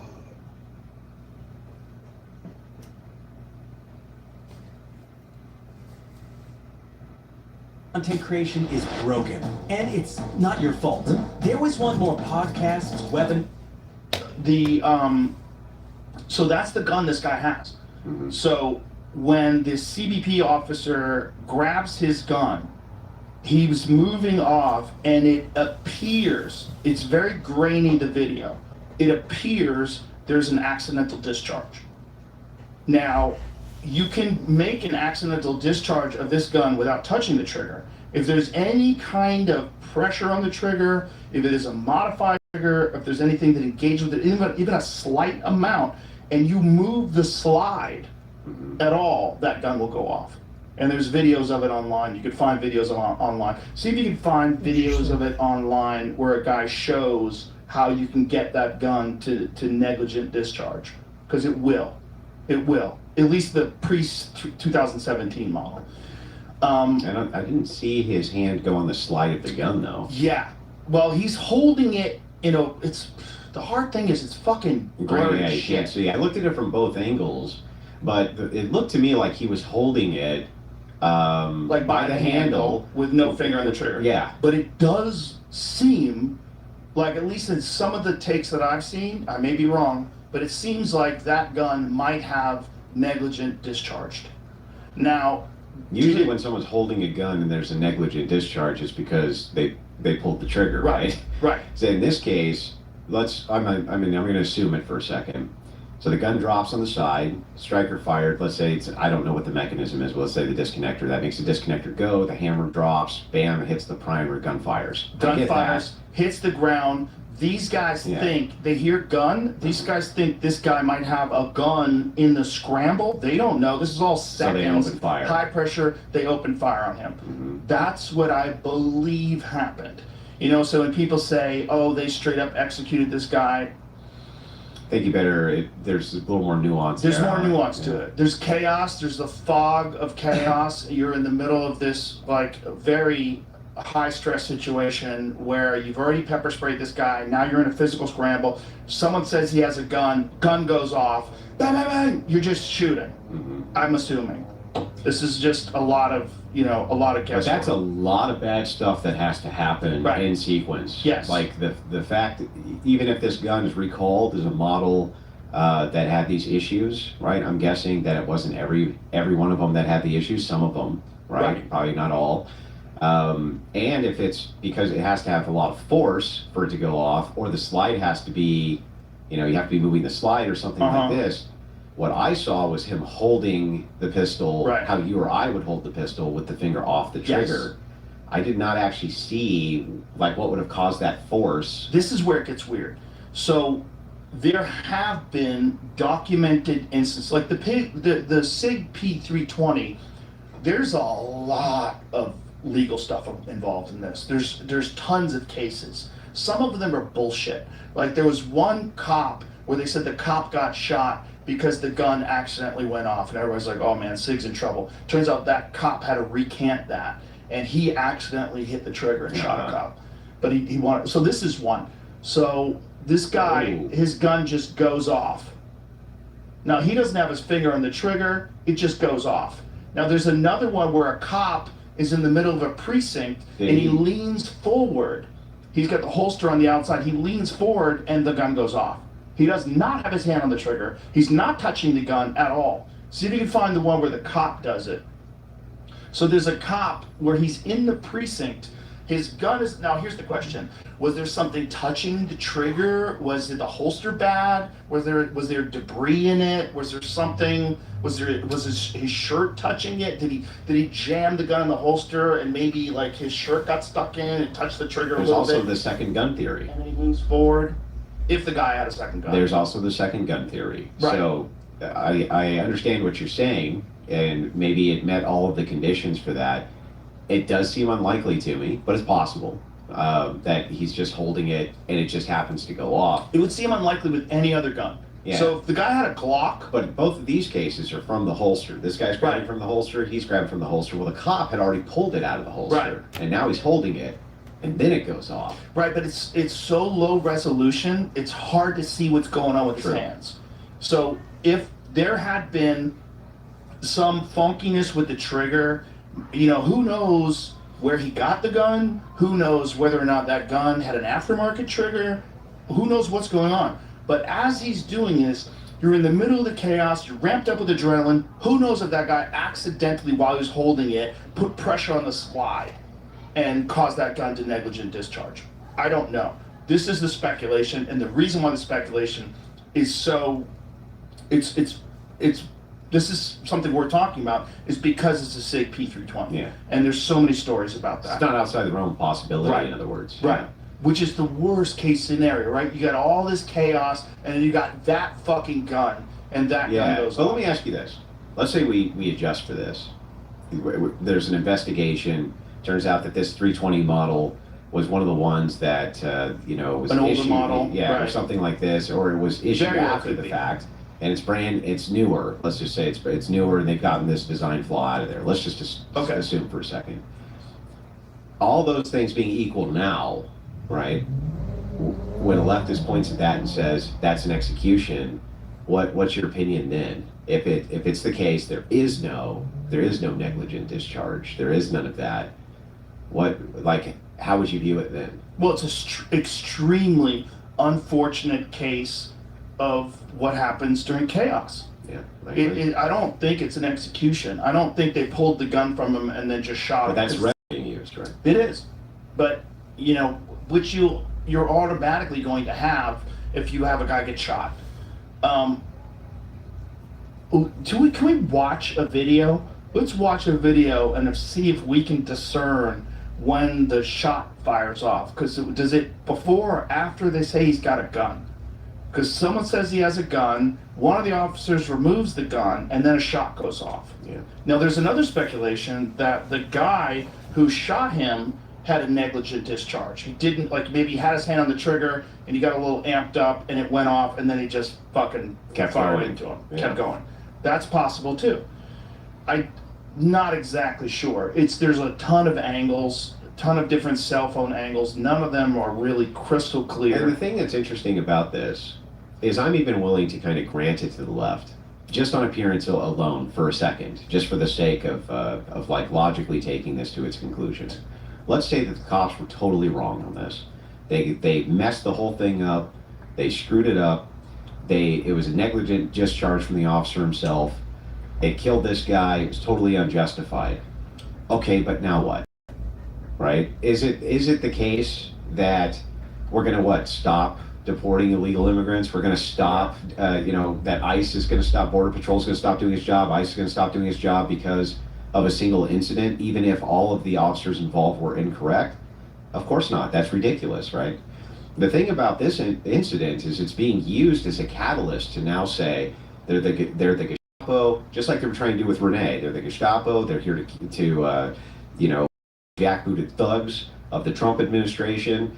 That's being used now as the new rallying cry and catalyst for and it's post hoc justification. That's what makes me so angry about it. Is it's like, no. You were out here doing all of this long before anybody was getting shot by ICE, okay? You were doing this long before there was any supposed abuses by ICE.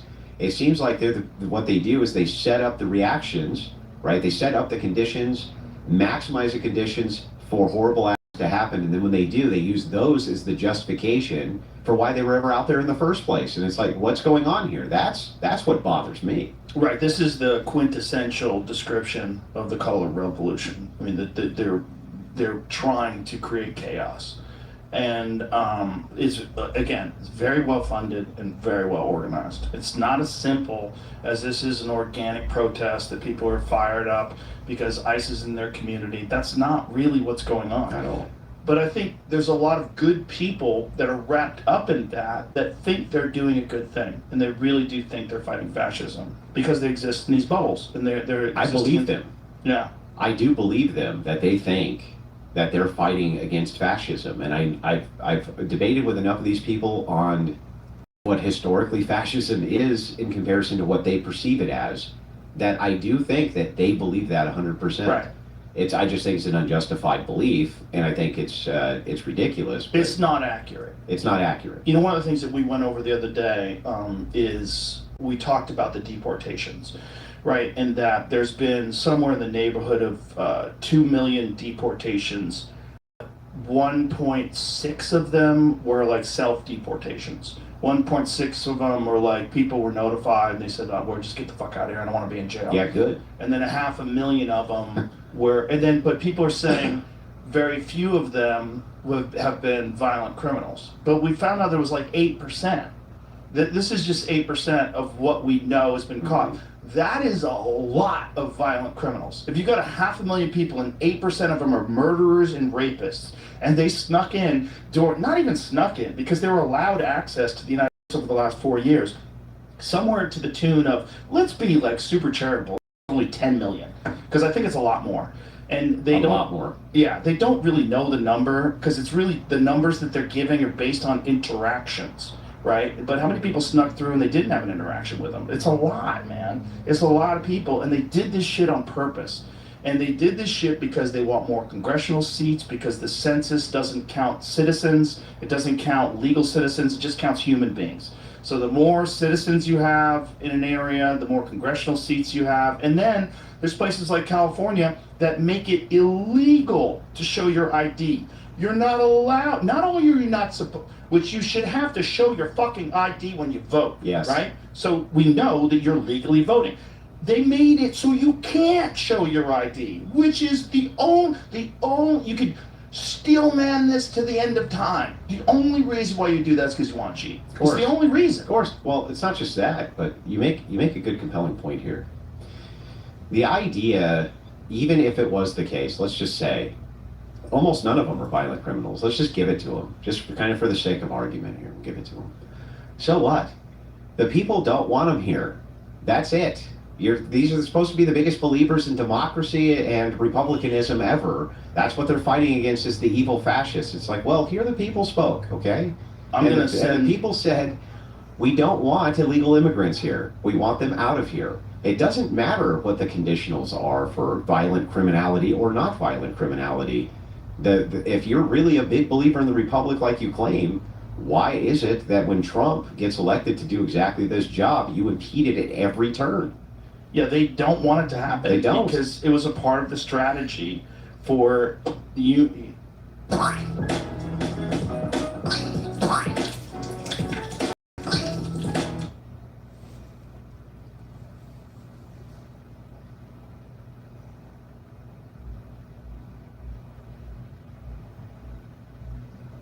This is too big. A uniparty. I mean, this is what Elon came on and was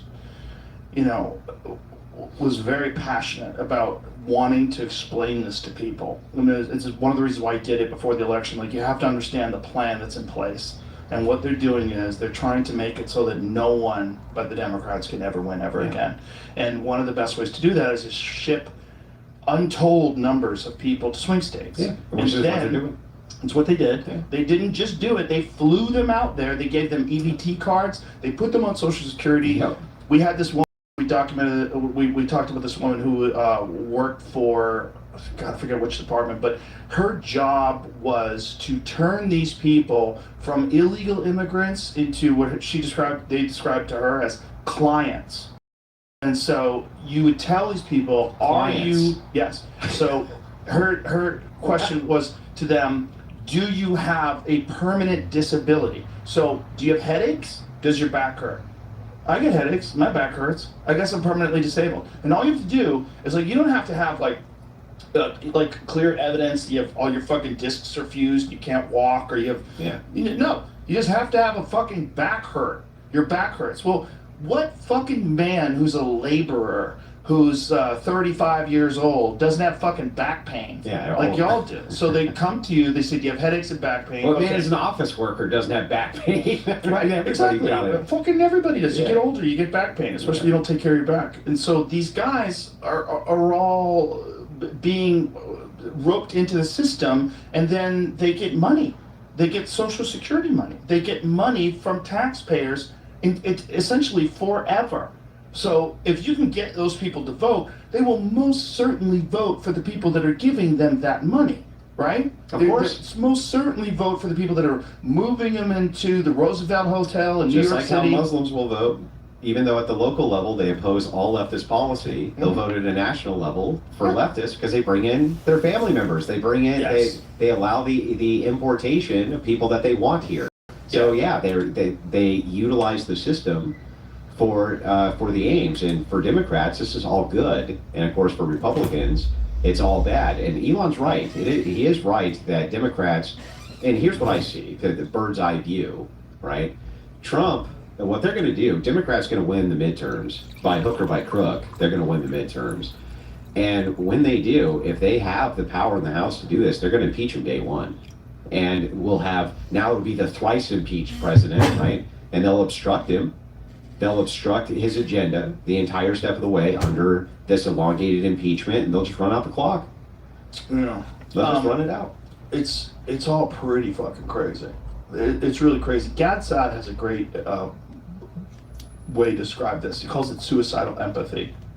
And, a lot of these people that are on the left, that are self-described leftists, they're very kind people, and they want everyone to have a chance to live in America and be good people, and they don't understand they're being used as pawns by much more cynical people that are just trying to get total control. And if you want to know what total control looks like and what kind of restrictions could be imposed on a Western society, look no further than the UK. Look what's going on in England right now. 12,000 people have been arrested so far in the last year, for social media posts. Just social media posts criticizing immigration. There was some new thing that they just passed that makes it so that you're supposed to tell on people who are talking in pubs, who are having conversations in pubs that you think are dangerous conversations. There was that woman in the UK who was SA'd and then called the guy a name via text. Yes. She called him a faggot. Yeah. Yeah. She called him a faggot. She was sexually assaulted. She called him a faggot, and then she was arrested. Yeah, she was arrested. I remember arguing on Piers Morgan. I was debating with a leftist on this. This was the topic at the time. Yeah. And the leftist, who looked at me like he was a faggot too, said he was defending it tooth and nail, right? This is a good thing because we want to get rid of stigma. The idea is to try to destigmatize the thing. See, words create stigma, and stigma creates harm values, and harm values are evil. They're bad. That's the whole moral system. If we reduce harm, that's moral. If we increase harm, that's immoral. So that's the zero-sum way that they look at this, right? Yeah. If you're increasing it, bad. If you're decreasing it, good. So if we're decreasing stigmatization of an activity that we think is protected, then that's reducing harm. Therefore, that's the moral position. Crazy. They are crazy. It's That is crazy. actually a crazy way to look at the world. Well, it's very dystopian.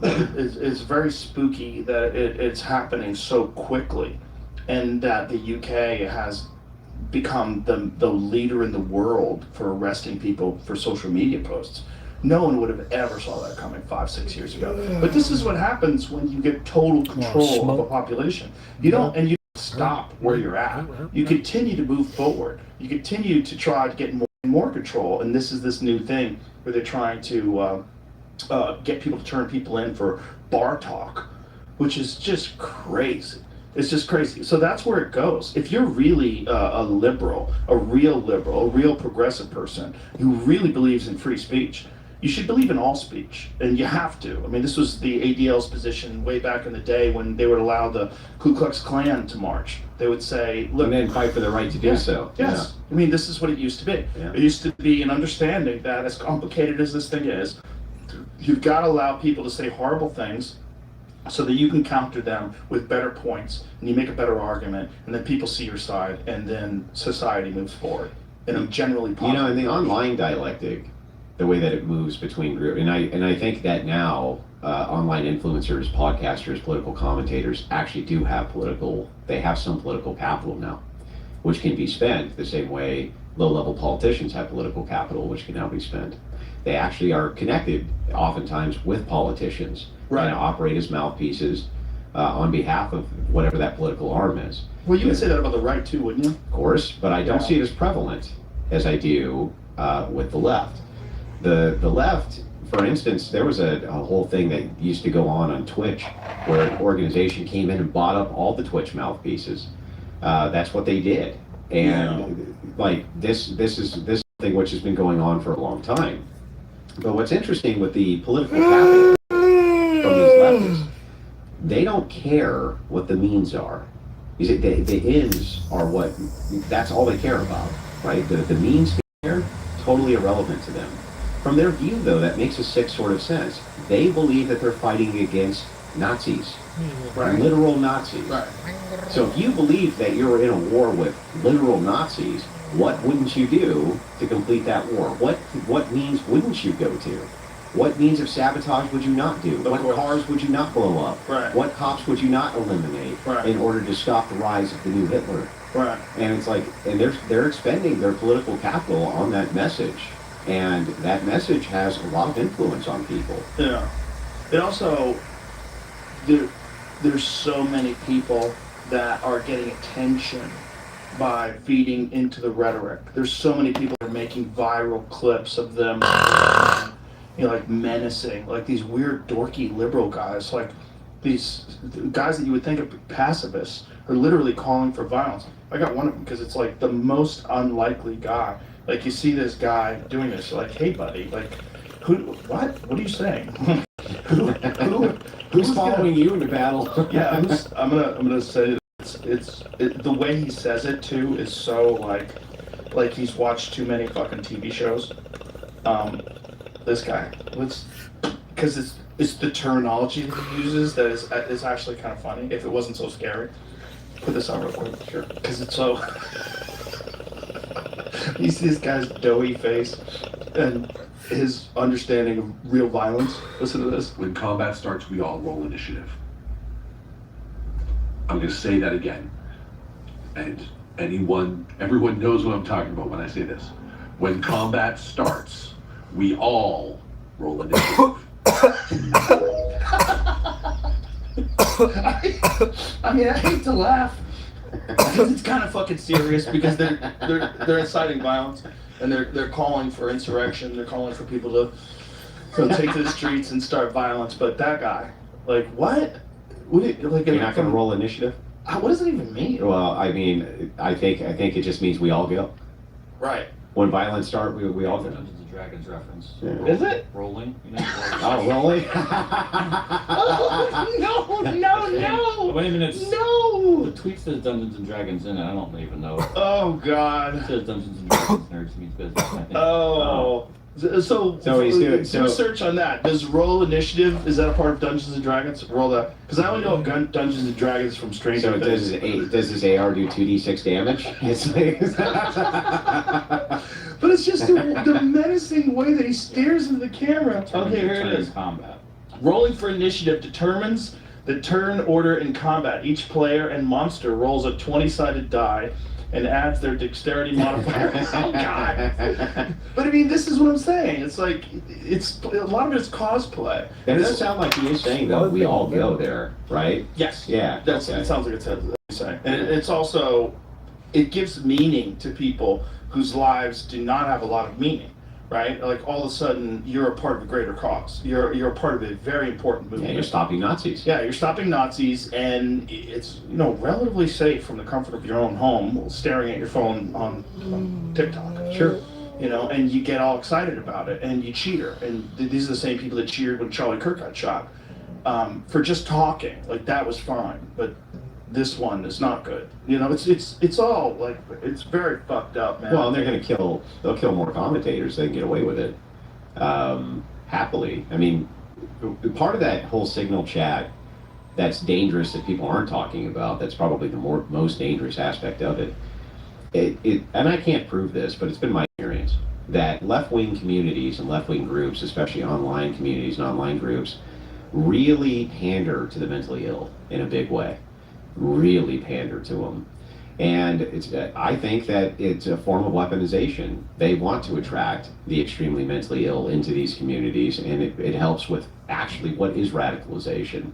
And they play on the fact that they're mentally ill in order to do this. Well, this is Antifa, right? Like Mhm. this is what it's not just Antifa. It goes beyond that. Sure. Like, if you go to some of these TikTokers communities, you go to some of the online political pundits communities who are far left, okay? These people who are in there are Fruit Loops, man. Yeah. They are lunatics. And they're pandered to. They're pandered to. Oh, okay, you can't say this to them, that's ableist. You can't Right. tell them you're a weirdo because that's me. You can't. And not only are they pandered to, but I think that that's the source of the weapon. If it's the case that these people don't care about death, they don't care. Like, the outcome's going to be death. That guy shot at the ICE agents not too long ago. Remember, he was on top of the roof. He was shooting across with, I think, a Mauser rifle, and they dusted him, they killed him, or he shot himself. I don't remember which. When was this? This was a few months back. I don't know about this one. I don't think. No, there was a guy. He Is was. this how callous it's become? Yeah, he was taking shots at, I believe it was ICE agents in front of the ICE facility. Oh, that's right. And That's yeah, right. he was using, I believe he was using like a Mauser rifle or something. Yeah, okay, now I remember. And early on with the Charlie Kirk thing, they were actually making these connections because he had used a Mauser as well, right, to shoot Charlie Kirk. That was so making those early connections. Wait, is this a sequence of events? Does the Mauser mean something here? Does that particular rifle have special meaning? You know how people are online. Yeah. But anyway, the interesting thing is, like, they don't care if they die. They're dying martyrs. They don't care.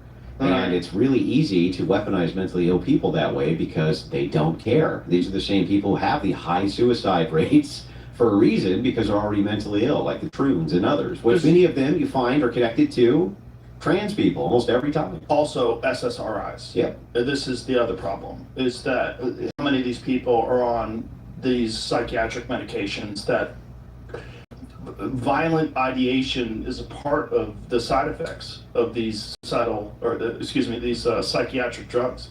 There's a lot of people that have psychotic thoughts when they get on some of these different SSRIs and different psychiatric medications.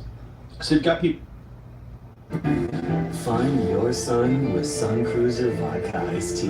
Made with real iced tea and real vodka. Cold, refreshing, made for moments like these.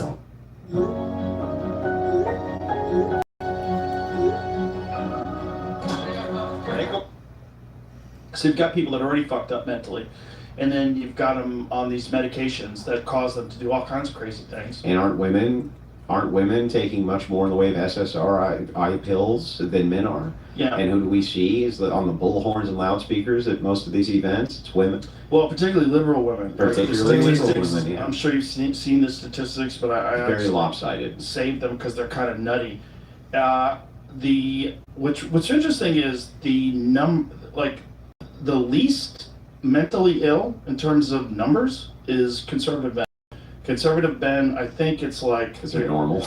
I think, okay, young liberal women, 56% report a mental health diagnosis. Young moderate women, 18-29, 28%. Young conservative women, 27%, only slightly less. So for men, It is 34% of all liberal men. 34%. So a third of all liberal men are mentally ill. 22% of moderate men. 16% of conservative men. Yeah, but do you know what the lunatics argue when you bring that up? These lunatics, they'll argue, no. The conservative men are just as mentally ill.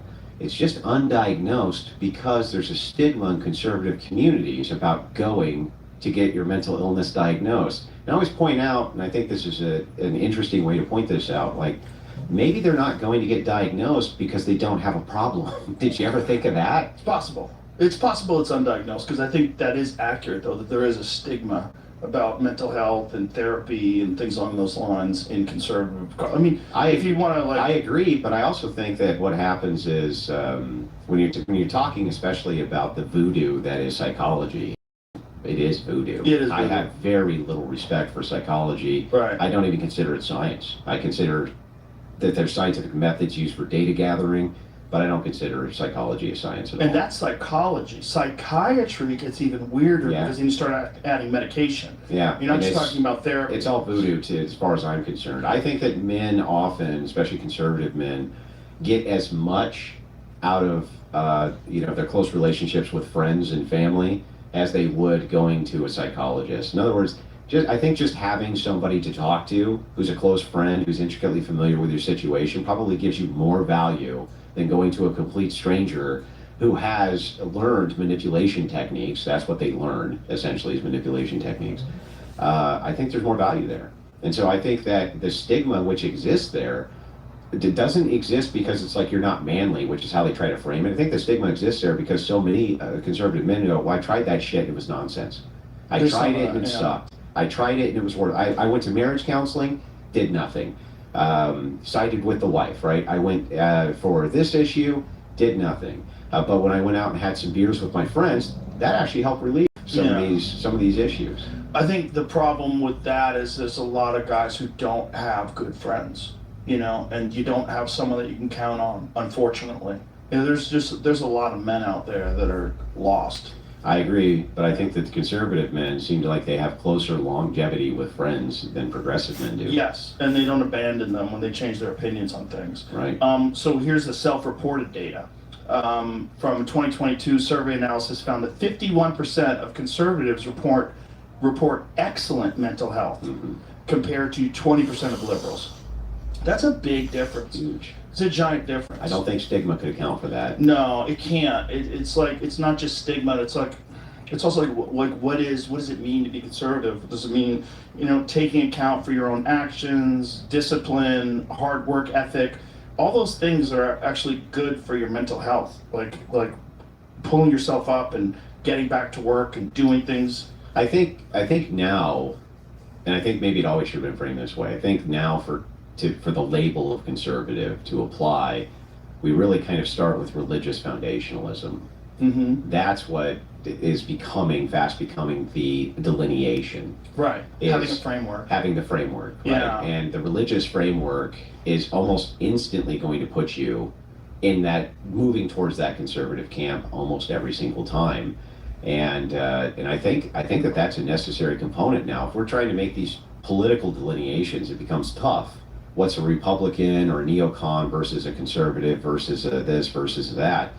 It comes down to foundationalism of framework, like you were just saying, in the framework of Christianity, Christian ethics, huge delineation point between the right and the left, who rejects that for harm principles, utilitarianism, and various other sorts of frameworks. Yeah, and they'll also point to, what Christianity has done throughout history and the amount of harm that it's caused.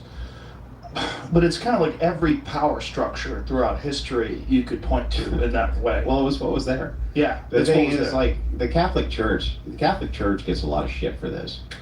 Well, look at all the horrible things that the Catholic Church did. It's like, well, the Catholic Church was the whole known world once. Right. All of Europe was the Catholic Church. Right. Not, like all of it was. Right. You can't have organizations which span whole nations and countries, ethnicities, cultures, integrate themselves into it and not have corruption. That I don't care what system it is, pointing to it and saying it's because they were Catholic That's where it becomes absurd. Right. They were corrupt. There was corruption.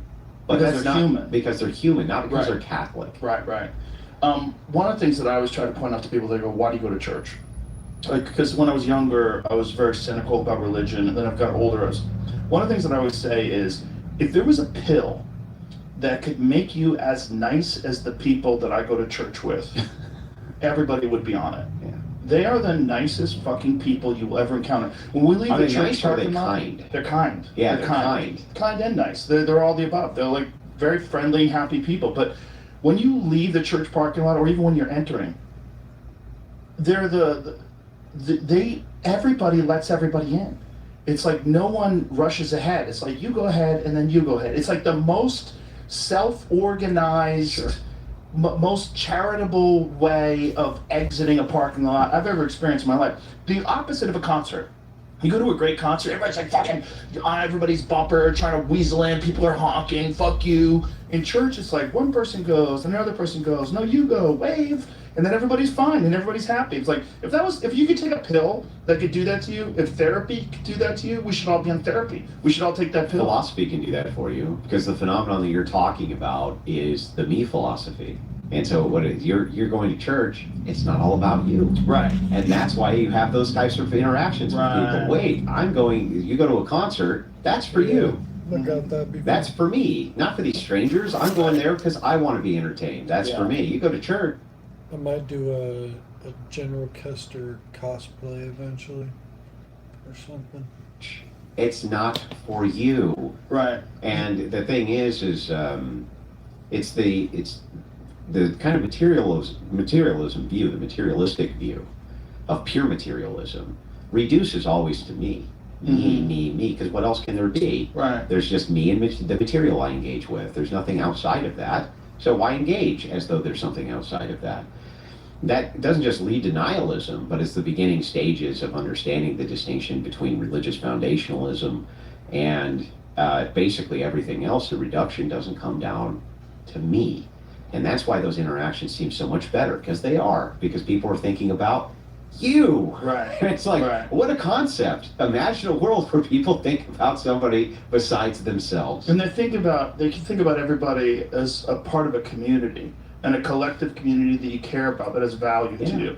And And then you go, why is mental health rate so much better in these communities? It's like, well, isn't it interesting how much they think about other people than just themselves and duties to those people instead of just me. They're the kindest people you're ever going to come across. Yeah. And I think there's a lot of value in that. I think the people that are cynical about that, because they don't want to believe in fairy tales, or they don't want to be stupid, they don't want to get duped by, look, there's a foundation to that. If you just forget about some of the stuff that's in the Bible that, it gets weird when you get old. Like, you go back into the old stuff, because, for sure, human beings had some sort of an influence on what was written down and what wasn't written down. But you get just to the teachings of Christ, I can't find any faults in it. Like, it's all about being kind. It's all about this idea that we're all in this together and that you're supposed to lift each other up and look after each other. There's no faults in it. It's not like you have to kill the non-believers. It's not like you get to rape and pillage for the non-believers and the infidels must die. There's none of that. That's why Christians believe in objective truth, that there must be objective truth, because otherwise why is most of the world following this as though it's objective truth? We seem to be leaning towards this as though this must be the thing which is objectively real and objectively true, and a thing which we can point to that is, because when people are introduced to it, like you just said, it's really hard and difficult to find fault in it. It's not just that. It's interesting. If we reverse it, if we say, what could I do that actually would be the best for me, it would still be that. Yeah. Which is the funniest part of the whole thing. It's like, both ways it works for you, even if it's not all about you, or it works for you even if it is all about you. It's still going to be the better message out of the two. It's definitely a better framework for living your life. And there's a lot of people that just reject that think of themselves as intelligent. They think of themselves as intelligent and well-read and educated. And think for that. Yeah, I'm too smart for that. Too smart for all that. I'm an atheist. Any atheist needs to take 8 grams of mushrooms. Just do a little DMT. Do a little DMT, and you're like, oh, I don't know anything. You think you know things. You don't know a fucking thing. You just know what you've experienced. And I think that the world is better off if people have a great moral and ethical framework. I think morals and ethics and being kind is one of the most important values that human beings ever possess if you want to live in a productive and healthy community. Completely agree. I think that kindness, I make a delineation between kindness and niceness. Because I think it's often kind not to be nice. Right. But I do think that you can be nice and it may not be kind. Right. And so that's true. So I make a delineation between those things. I don't think that kindness, though, has much variance. Kindness is looking after the interest of somebody who's not me. And it makes everybody, it's actually selfish. Because it makes you feel good too. Yeah, there is something. You can look at it that way. Sure. From trying to convince the unbeliever, right? Appealing to their self-interest may not be the worst idea. Right. You know, appealing to has the lack of community and let's just assume for a second. Let's just assume it's all bullshit and it's all nonsense. Every bit of it is just totally made up. We just made it up, right? But we all acted as though it was true.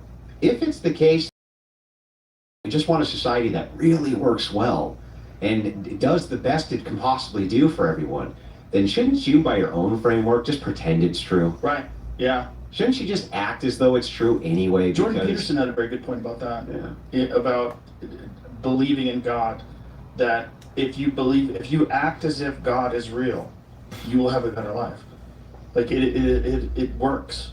It really does work. Almost like a universal truth. Yeah. It's very fascinating. It's fascinating that people that are self-professed atheists and people that think of themselves as too intelligent for religion won't acknowledge that. They don't want to believe that. And so many of them that I know that are self-professed atheists are some of the most miserable people. They're very depressed. A lot of them are on psychiatric medications, a lot of therapy, a lot of them are really fucked up. They're almost cursed. Oh, it seems like that, doesn't it? Yeah. And the thing is interesting is I've talked with a lot of atheists, debated with a lot of atheists, especially on the effects of Christianity in society against the effects of atheism. And I know what pure secular states have led to. That's what communism was. That was a purely secular state. Yes. Where you really wall off the church from the state.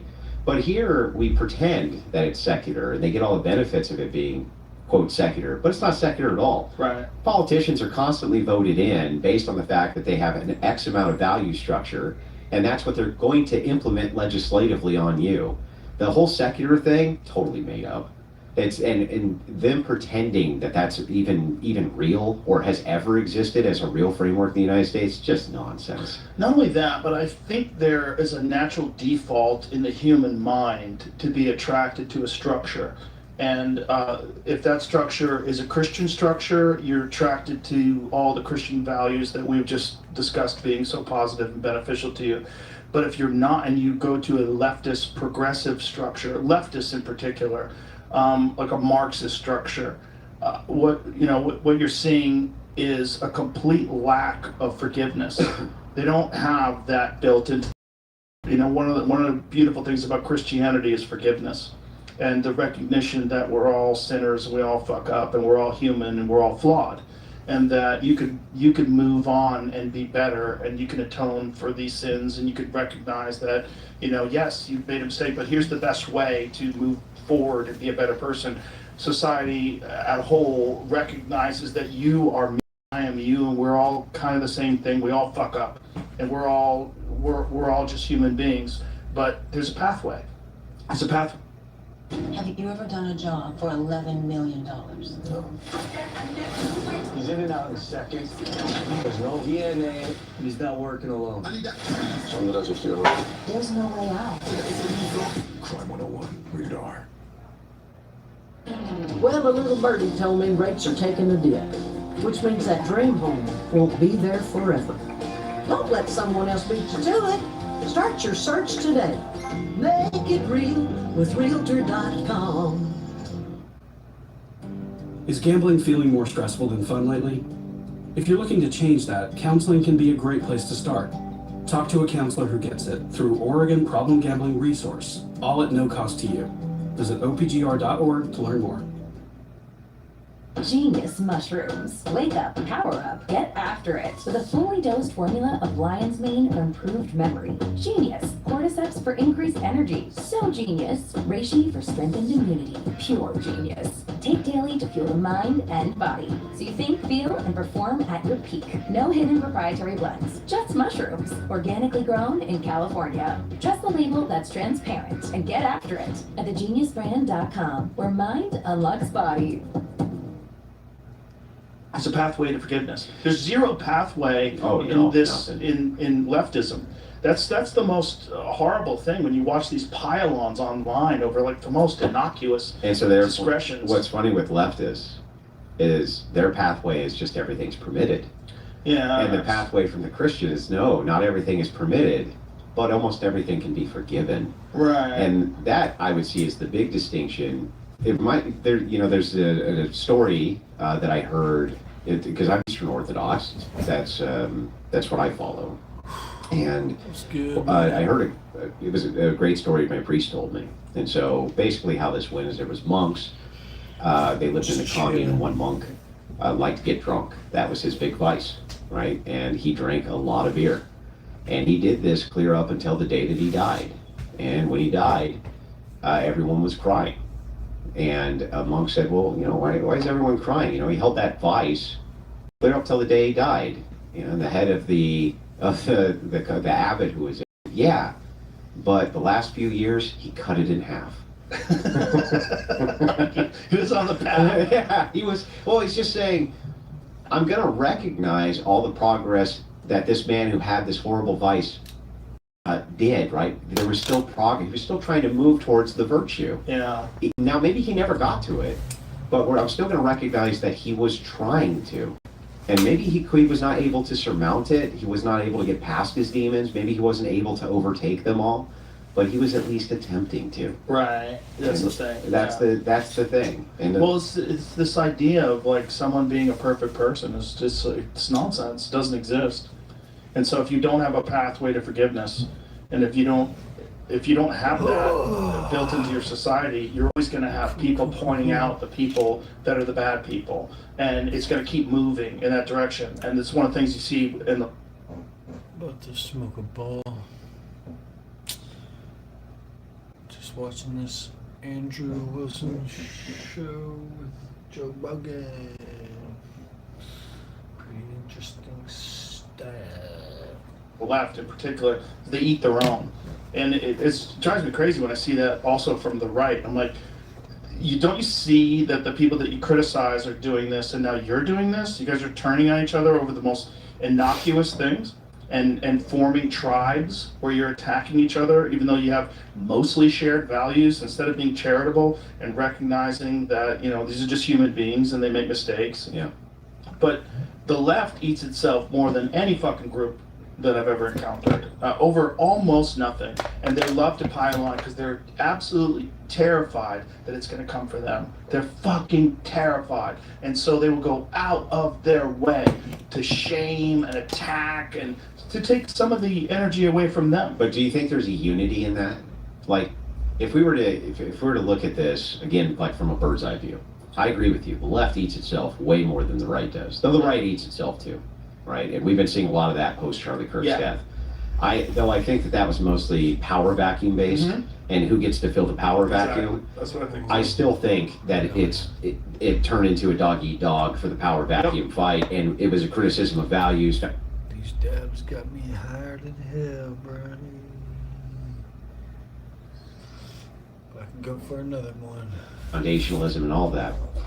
But from the left view, if you're eating your own, right, and you eat the message apart to the point where you get down to the foundation and now everybody's in lock and step, is that better for political power or worse?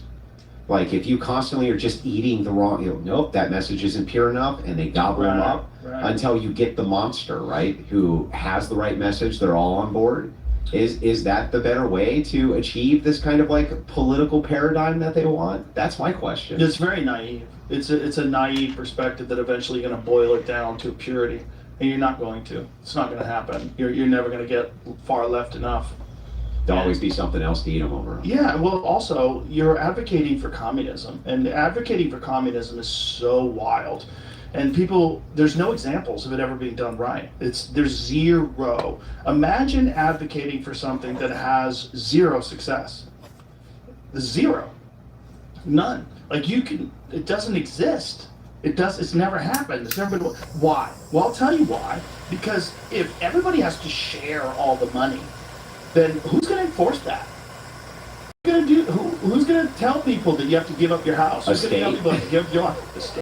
But the state has guns. Yeah. Yeah, so you're advocating for violence. Yeah. Well, I don't think you're advocating for violence, but you are. You're advocating for hard men with guns to enforce your will. Those people are going to wind up living in mansions and eating filet mignon, and everybody else is going to be eating oats and gruel, and that's... Which is exactly what's always happened when it's tried. And the thing is interesting, too, is there's other value set issues that are really simple to point to. Like, okay, nothing's worth anything.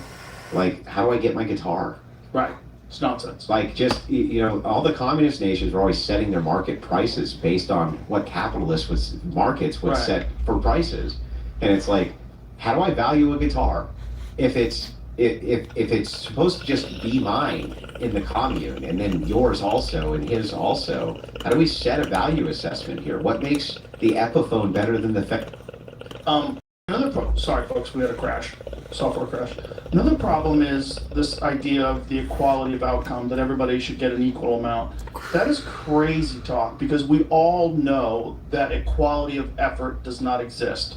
There's a reason why there's outliers, and the reason why they're so compelling and so inspirational is like this fucking guy got up at 5 o'clock in the morning and ran every morning before work and hustled and ate the right food and fucking did the right things and was thinking and pushing and was open-minded and he became radically successful. But from each according to their ability, Joe. But it's not even maximizing everyone's ability, because you're basically giving a safety net for fucking lazy people. And that's not good for them either.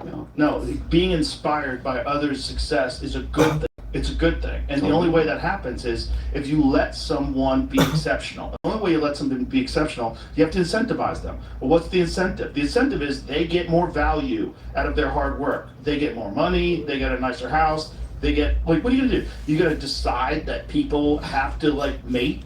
Like, the women don't find this guy attractive, but that's not fair, so they have to be with this guy, they have to find him attractive? Or that, a woman has to find this man attractive? Sure. Even though he's a dumpy fucking lazy loser? Like, this is the way of the world. Yeah. And competition is a good thing for human beings. It inspires us. It's good. It lets you know that there's a higher bar that can be achieved. And you often used to know who the lazy people were based on the opinions they had. Yes. Isn't that interesting? Yes. Just like you would often know if there was an ugly kid that their parents probably were pretty ugly, right? But it's true, right? Yes. It is true. The idea here is like people tend to bat in dating in their league, at least men do, right? Or try to, right? Yeah. Women love their league, but the thing is the reason you commonly see good-looking people with good-looking people and ugly people with ugly people is because that's about what you can get. Yeah. But it's the same thing when it comes to ability and skill in whatever it is that you're doing, right? Yes. Hey, thing is like, well, oftentimes if you ask a person, my dad used to say this all the time, he was right. If you ask a person, are you where you're at based on things that happened to you or because of you? He did 98% of people will say because of things that happened to me. And then when you ask them about what those things are, you'll find out that it's because of them. You'll find out it's because of choices they've made, things that they've done. That's actually what's responsible for the conditions that they're in. Oh, and by the way, for people that's not the case, like trust fund kids are the most miserable motherfuckers I have ever met in my life. And they lose it all anyway. A lot of them do, but a lot of them are not fully formed human beings. And the way I always describe it, I go, it's like if you make cement and you don't add the stuff in the right way, you can't fix it later. Right? So during the developmental process, if you're fucking Joffrey from Game of Thrones, Like, what are the odds that Joffrey's gonna fucking figure it out and get his shit together and be cool when he gets older? You're just Dexter, and that's it. Exactly. Right? You just like you have the informed experience of the serial killing, and it's like there's just no fixing you. There's no fixing it. Yeah, there's no fixing it. I get that. The thing that's interesting is like when I look at the communist paradigm versus the capitalist, that's coming back. That paradigm's coming back, and for a while it was kind of shoved off as like that's boomer shit. But the Cold War's over, Grandpa, right? Cold War's over, Grandpa. There's no communist versus capitalist versus that's all. It's like it's not done. No, not at all. It's not done. It's a story as old as time. It keeps fucking repeating itself, and it's just weird that people. Well, I believe in social safety nets because I think that there's a lot of people that are very unfortunate.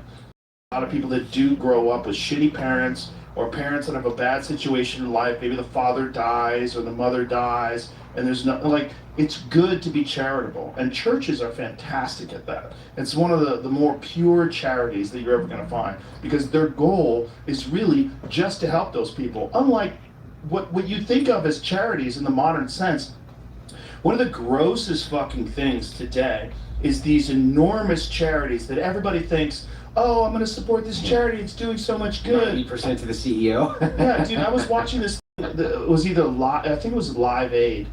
One of those concert things. What was Bono? What was he involved in? Was it Live Aid? I don't remember, but Bono, I remember his speech where he was like, capitalism's done more to take people out of poverty than anything else. I thought that was funny. It is funny. Yeah, but I don't remember which one was involved in directly, but I know what you're referencing. Well, Mike Benz did this video today where he's explaining how an enormous percentage of that money went to regime change. Like, it went to prop up CIA operations. Like, the fucking money that people donated so generously to the LA fires. Did you ever see where all that went? Where? It went to like 100 different nonprofits. Like, some of it was like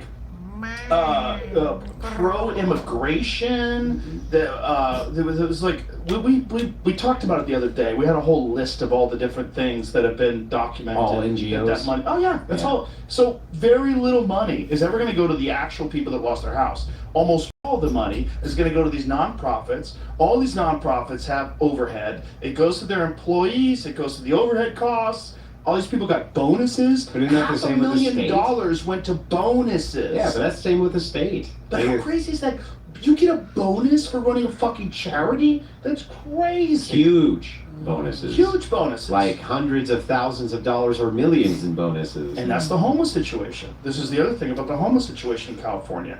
Oh, we're going to help the homeless. It's really important to donate to the homeless. Let's help the homeless. California spent $24 billion on the homeless problem. It got worse. Not only did it get worse, they can't account for the money. I'm not sure if I have. Looks interesting. And when the politicians have unanimously voted to try to do an audit to see where the money goes, Gavin Newsom has vetoed it. It's wild. Well, isn't it counterintuitive anyway? If you're in an area and you say, look, we're going to be really good to the homeless here, we're going to give them a lot of money, a lot of entitlements, we're going to really help them get on their feet. If you were homeless in a neighboring state, where would you go? Yeah, you move to the place with awesome weather. Yeah, they'll give you money. Well, they're going to give you money. Yeah. And so, and they do just that. And so that's why these budgets become very bloated, right? People are like, wait a second, there used to be 3 homeless guys over there. Now there's a 10th city. What the hell is going on? And they all get free crack. Yeah, or free needles in their needle exchange or whatever it is. It gets worse and worse. The state does the same thing. The state is allocating tons and tons of cash that it gets in Social Security tax. It's not going to Social Security. It's like these entitlements and entitlement spending. Well, when people found out that Social Security is going to illegal immigrants, an enormous amount of it, they're like, wait, what? And they denied it. And then, they had to fess up to it. Whistleblowers and... Well, why would you have a pay-go system? Why would you have a system where you're like, this is social safety net that you're paying into for your retirement, that you have to pay into? Why wouldn't that go in a lockbox? Why would you have it? Well, because we want access to that money right now, and we'll pay it out later. That's what we'll do. We'll pay it out later. It's like, what? Why wouldn't you have like it? Misappropriation. Of course. It's wild that they're allowed to access the Social Security funds that are for your retirement, and then they're like, well, we're going to defund Social Security, so we'll shut the whole government down, right? Because then you won't get your Social Security checks. We'll weaponize the entitlement that should just be in a lockbox. Yeah. You know, we'll pass funding for it. Funding for the thing they already paid? Well, the idea also is that you are supposed to be paying into it so that you will get money when you retire. But your return on investment is so bad. That's terrible. In compared to what would happen if you spent that exact same money and put it in like a fund, a reliable fund, you would get so much more money when you retire. Like an enormous difference. Well, now I almost feel like it's hamstringing, because if it was the case that they let you keep, you could just opt out, you know, I don't want Social Security, I want to keep it. And then you took that and you put it in those hedge funds and retirement accounts and things like this, you would way maximize over what you get in Social Security. Yeah. So, but you can't opt out, even though it's for you. It's Friday. Everyone wants to know, so here it is.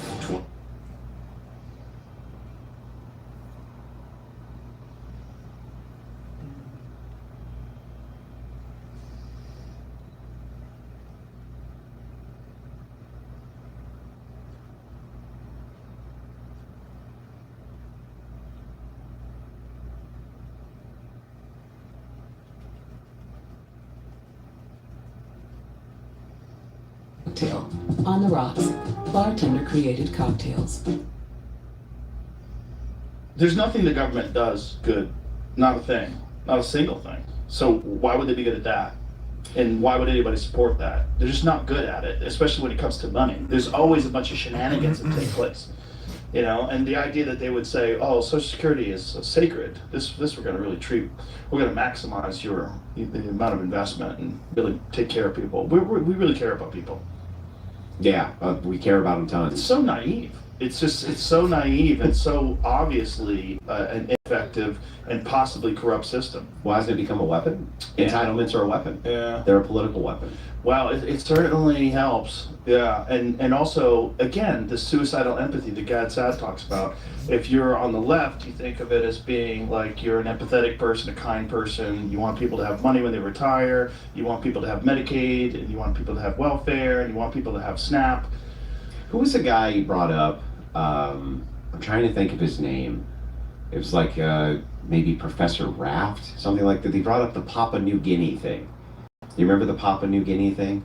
Yes, I do. Yeah, so on that little island, right, they have the Seminole people. The Seminole people, basically, they molest young boys. That's what they do, right? But apparently the young boys there, they love it because it's a right of manhood, right? It's all socially conditioned in. With suicidal empathy, that's really funny here to point out to a leftist. From the paradigm, there's nothing wrong with that, actually. Right. Where's the harm, right? That's part of the suicidal empathy, the part of the ideology of suicidal empathy. So like for me, from my worldview, it's like, I don't care if you don't think there's harm in that. There is. We're stopping it. Emperor Andrew, done. That's done. No more. That's not allowed. I don't care if it's relativistic or not. It's over. Right? Yeah, I mean, it's crazy to try to defend that culture. That culture is so wild. The seaman warriors of Papua New Guinea. Yeah, the seaman warriors of Papua New Guinea. For people who don't know, and let's instead of just talking about this, let's read this from an actual source so we can explain. Because they call the children, when I think they're 6, the boys have to live with a man that they refer to as the anal father. And this guy, in order for them to grow strong, they have to consume semen, both orally and anally. And so they get mouth fucked and ass fucked by this guy, and then they continue that when they grow up. That's part of their warrior culture. And what stopped it? You know what ended up finally stopping a lot of that? Is that going on anymore? It still is, but a lot of it was stopped, depending on the tribe you were in, because of Christian missionaries. Interesting. Because of Christian missionaries. But here's the thing that cracks me up, right, in this whole culturally relativistic nonsense harm principle stuff. You're Christopher Columbus, and you show up, and if culture's doing that, don't you put them to the sword? Right. Like, if you see the pyramids and they're cutting people's hearts out, like holding it up to this to raw or whatever, you're like, I'm supposed to feel bad that they put you to the store. Like, it's really hard for me to be mad about that. Right. You know, it's really hard for me to be upset about that. But with the Seminole people, same thing. If you went in there and you just used strong arm force, this is why the libertarian NAP and stuff like that I disagree with. Because, like, if you went in there and used strong arm force and just stopped it immediately, so what? So what? How's the world a worse place for this? How is it, you know, like, and how is that not ultimately stopping an egregious sinful act that you can stop with ease? Right. Like, why not? Why not do that? Well, one of the things I got really into Aztecs recently, and because I wasn't aware that a lot of those temples that they found, you would think that the people that built those incredible pyramids and temples. No, they found them, didn't they? Yeah, you would think they have to be an incredibly sophisticated society. Well, it turns out they didn't really build them. No, they found them. Yeah. And they referred to them as the place where the gods were born. I didn't know that. I was always told that they built these incredible structures, and then the Spaniards came and they found them. And no, they were primitives who found something that was extremely advanced and then used it for their primitive application. Not just primitive, but barbaric. Yeah. When they completed the consecration of the temple of Tenochtitlan, they killed somewhere between 20,000 on the low end and 80,000 on the high end. They sacrificed 20,000 to 80,000 people within 4 days. In 4 days. And this was documented by, God, I forget his name, something Diaz. He was a Spanish chronicler.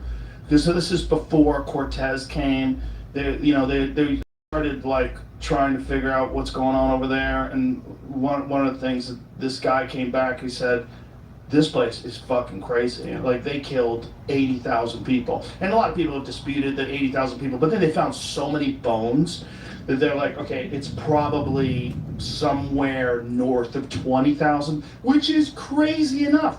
They sacrificed him in 4 fucking days. Morality is relative. Right. Yeah. It was 4,000 maybe. What's that, Jim? As many as 4,000 was as max as they got to. What do you mean, bones?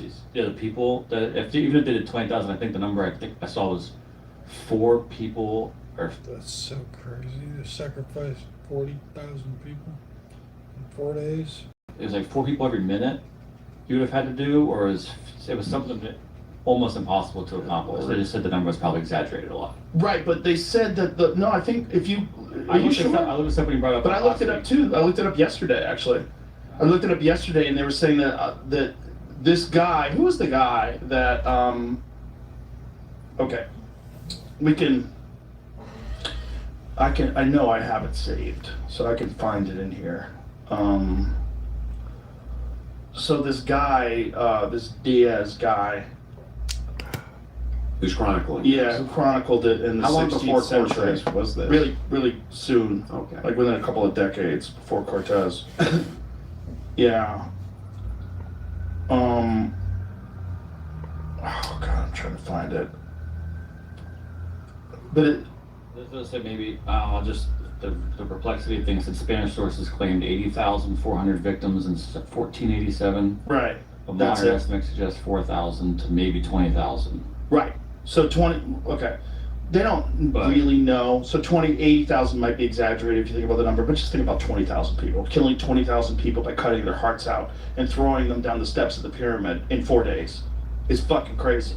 So if you're the Spaniards and you come here, you don't feel bad about conquering those fuckers. Mm-hmm. You're like, what are you guys doing? Or how about when they showed up and they found the Mayans and they're playing football with human heads? Yeah.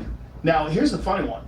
They don't want to believe that they played football with human heads. So historians try to say that they didn't play football with human heads, even though there's artistic depictions of them playing football with human heads. Like, no, that was just symbolic. Well, did they sacrifice humans? Yes, they did, but I don't think they played football with their heads. That would be rude. It's that whole myth of the noble savage. Exactly. And that whole myth of the noble savage is something which is utilized by the left in order to make the claim that you are an imperialist and an occupier and a person who, you have colonized their land. And the thing is it's like, if that's what we colonized, why do I care? I ask this question all the time. Why do I care if that's what I colonized? If that's what my ancestors colonized, why should I give a shit about that? Well, there's an amazing book about Texas called Empire of the Summer Moon. It's all about the Comanche. This entire land used to be, before Mexico owned it. By the way, one of the funny things, this lady said to me, this all used to be Mexico. I'm like, right, but do you know for how long? 15 years. Like, I've been here for 6. Like, you gotta let that go. That's not that long. 15 years. And by the way, Mexico was only And we had one. an Alamo over it, okay? Yeah, and by the way, Mexico was only one when it owned Texas. Mexico started With in its new 1820. constitution? Yeah. Yeah. Because then also you have the language and the religion of your oppressors that you're trying to say is this noble and incredible culture Yeah. you're bringing over to America. And you're all Catholic? And yeah, you're all Catholic. You all speak Spanish. Yeah. They used to have, well, first of all, the people, the Native American people and the original people and the Aztecs, the Mayans, the Mexicans, it's essentially the same kind of people. A lot of them they look the same. It's like, if you look at Sitting Bull, My he wife looks like calls he them- could be working at a taqueria. My wife calls them the pygmy people. Oh, they're tiny little Yeah, people. it says the in Maya. pygmy people. I And thought they, didn't have any they have protein. flat noses and they look like pygmy people. Well, the original people of Mexico had, or what the land of Mexico had, over 100 languages. The Mayans alone had 30 different languages. They're all lost. Like, these languages are all lost, and we're supposed to think it's noble that this amazing culture that have the language and the religion of their oppressors, and they want to move here with this language. They're colonizing. They're trying to colonize a place. You've been colonized. You're My brother plays it, so I've only played it a couple of times with him. It's pretty fun. I would like to play it more often. I gotta buy my own discs though, and then I would have to go out and try it out. trying to colonize. And here's the thing about colonizing. Everybody that doesn't live in Africa, somewhere in their ancestry, there was a colonizer. Like, if you go to Minnesota and you see these Somali communities and everyone's speaking Somali, there's Somali businesses, what do you think that is? It's a colony. Of course. It's just not a big one. It just hasn't taken over the entire country. And when it does, you'll think it's great because they're not white. Right. Well, they're not colonizers. They're not can you see? They're immigrants. They're immigrants. Yeah. Right, white people are colonizers. Yeah, white people are the colonizers. Yeah. Everyone else is the immigrant. Nobody feels bad for Swedish chicks with big tits that are moving to America. You don't think that those are colonists. Yeah. Don't care. Yeah. Don't care. No Yeah. one cares. It's only the colonization. Oh man. Well, the thing is funny. Moving back to the myth of the noble savage thing, how weaponized that is when so much of it isn't true. Like, for instance, you've heard of the Two Spirits. Yes. Right? That's all bullshit too. The whole Two Spirit people, all bullshit. Came from like one guy. I don't remember, started with a B, right? Who like Bardeche or something like this that they called them, right? And it was one tribe of people who had some like weird thing that they did. That was it. Well, it's probably gay guys. Yeah, It's that probably was the gay whole. guys that like dressing up like women. Yeah, that's where the whole Two Spirit thing came. And then suddenly it's like, no, the Native Americans had the Two Spirit. It's like, no. That is not the case at all. You just made it up because then you could throw it with your Skittles bullshit. Right. So that's the yeah, it's the Skittles bullshit. The rainbow. Yeah. Well, the thing about this area here, before Mexico owned it, it was Comancheria. It was owned by the Comanche. But you know how they owned it? Because they killed the fucking Apache. That's how. Colonizers. Yeah. Well, they were fucking brutal. That's why this Empire of the Summer Moon book is so good. Because it just shows you how unbelievably barbaric the Comanche were. They were the baddest motherfuckers around. Because they had figured out horse raising. And by the way, they only got those from Spanish. From Europeans, right? Yeah, which is crazy. Because horses actually originated from North America. I thought they were in Europe and brought here from Europe. Horses. No, horses originated in North America and then made their way to Asia and then were wiped out in North America and then reintroduced by the Spanish. But the natives didn't have Did not access have to them horses. until the No. Europeans brought it. Okay, that's but what I thought. Their culture was so incredibly wild. If you think about it, like you're talking about when you think about Europe and Asia, you've got people riding horses and building cities, and you've got like agriculture and all these things. And in North America, you basically have Stone Age people. It's really kind of crazy, really kind of fascinating.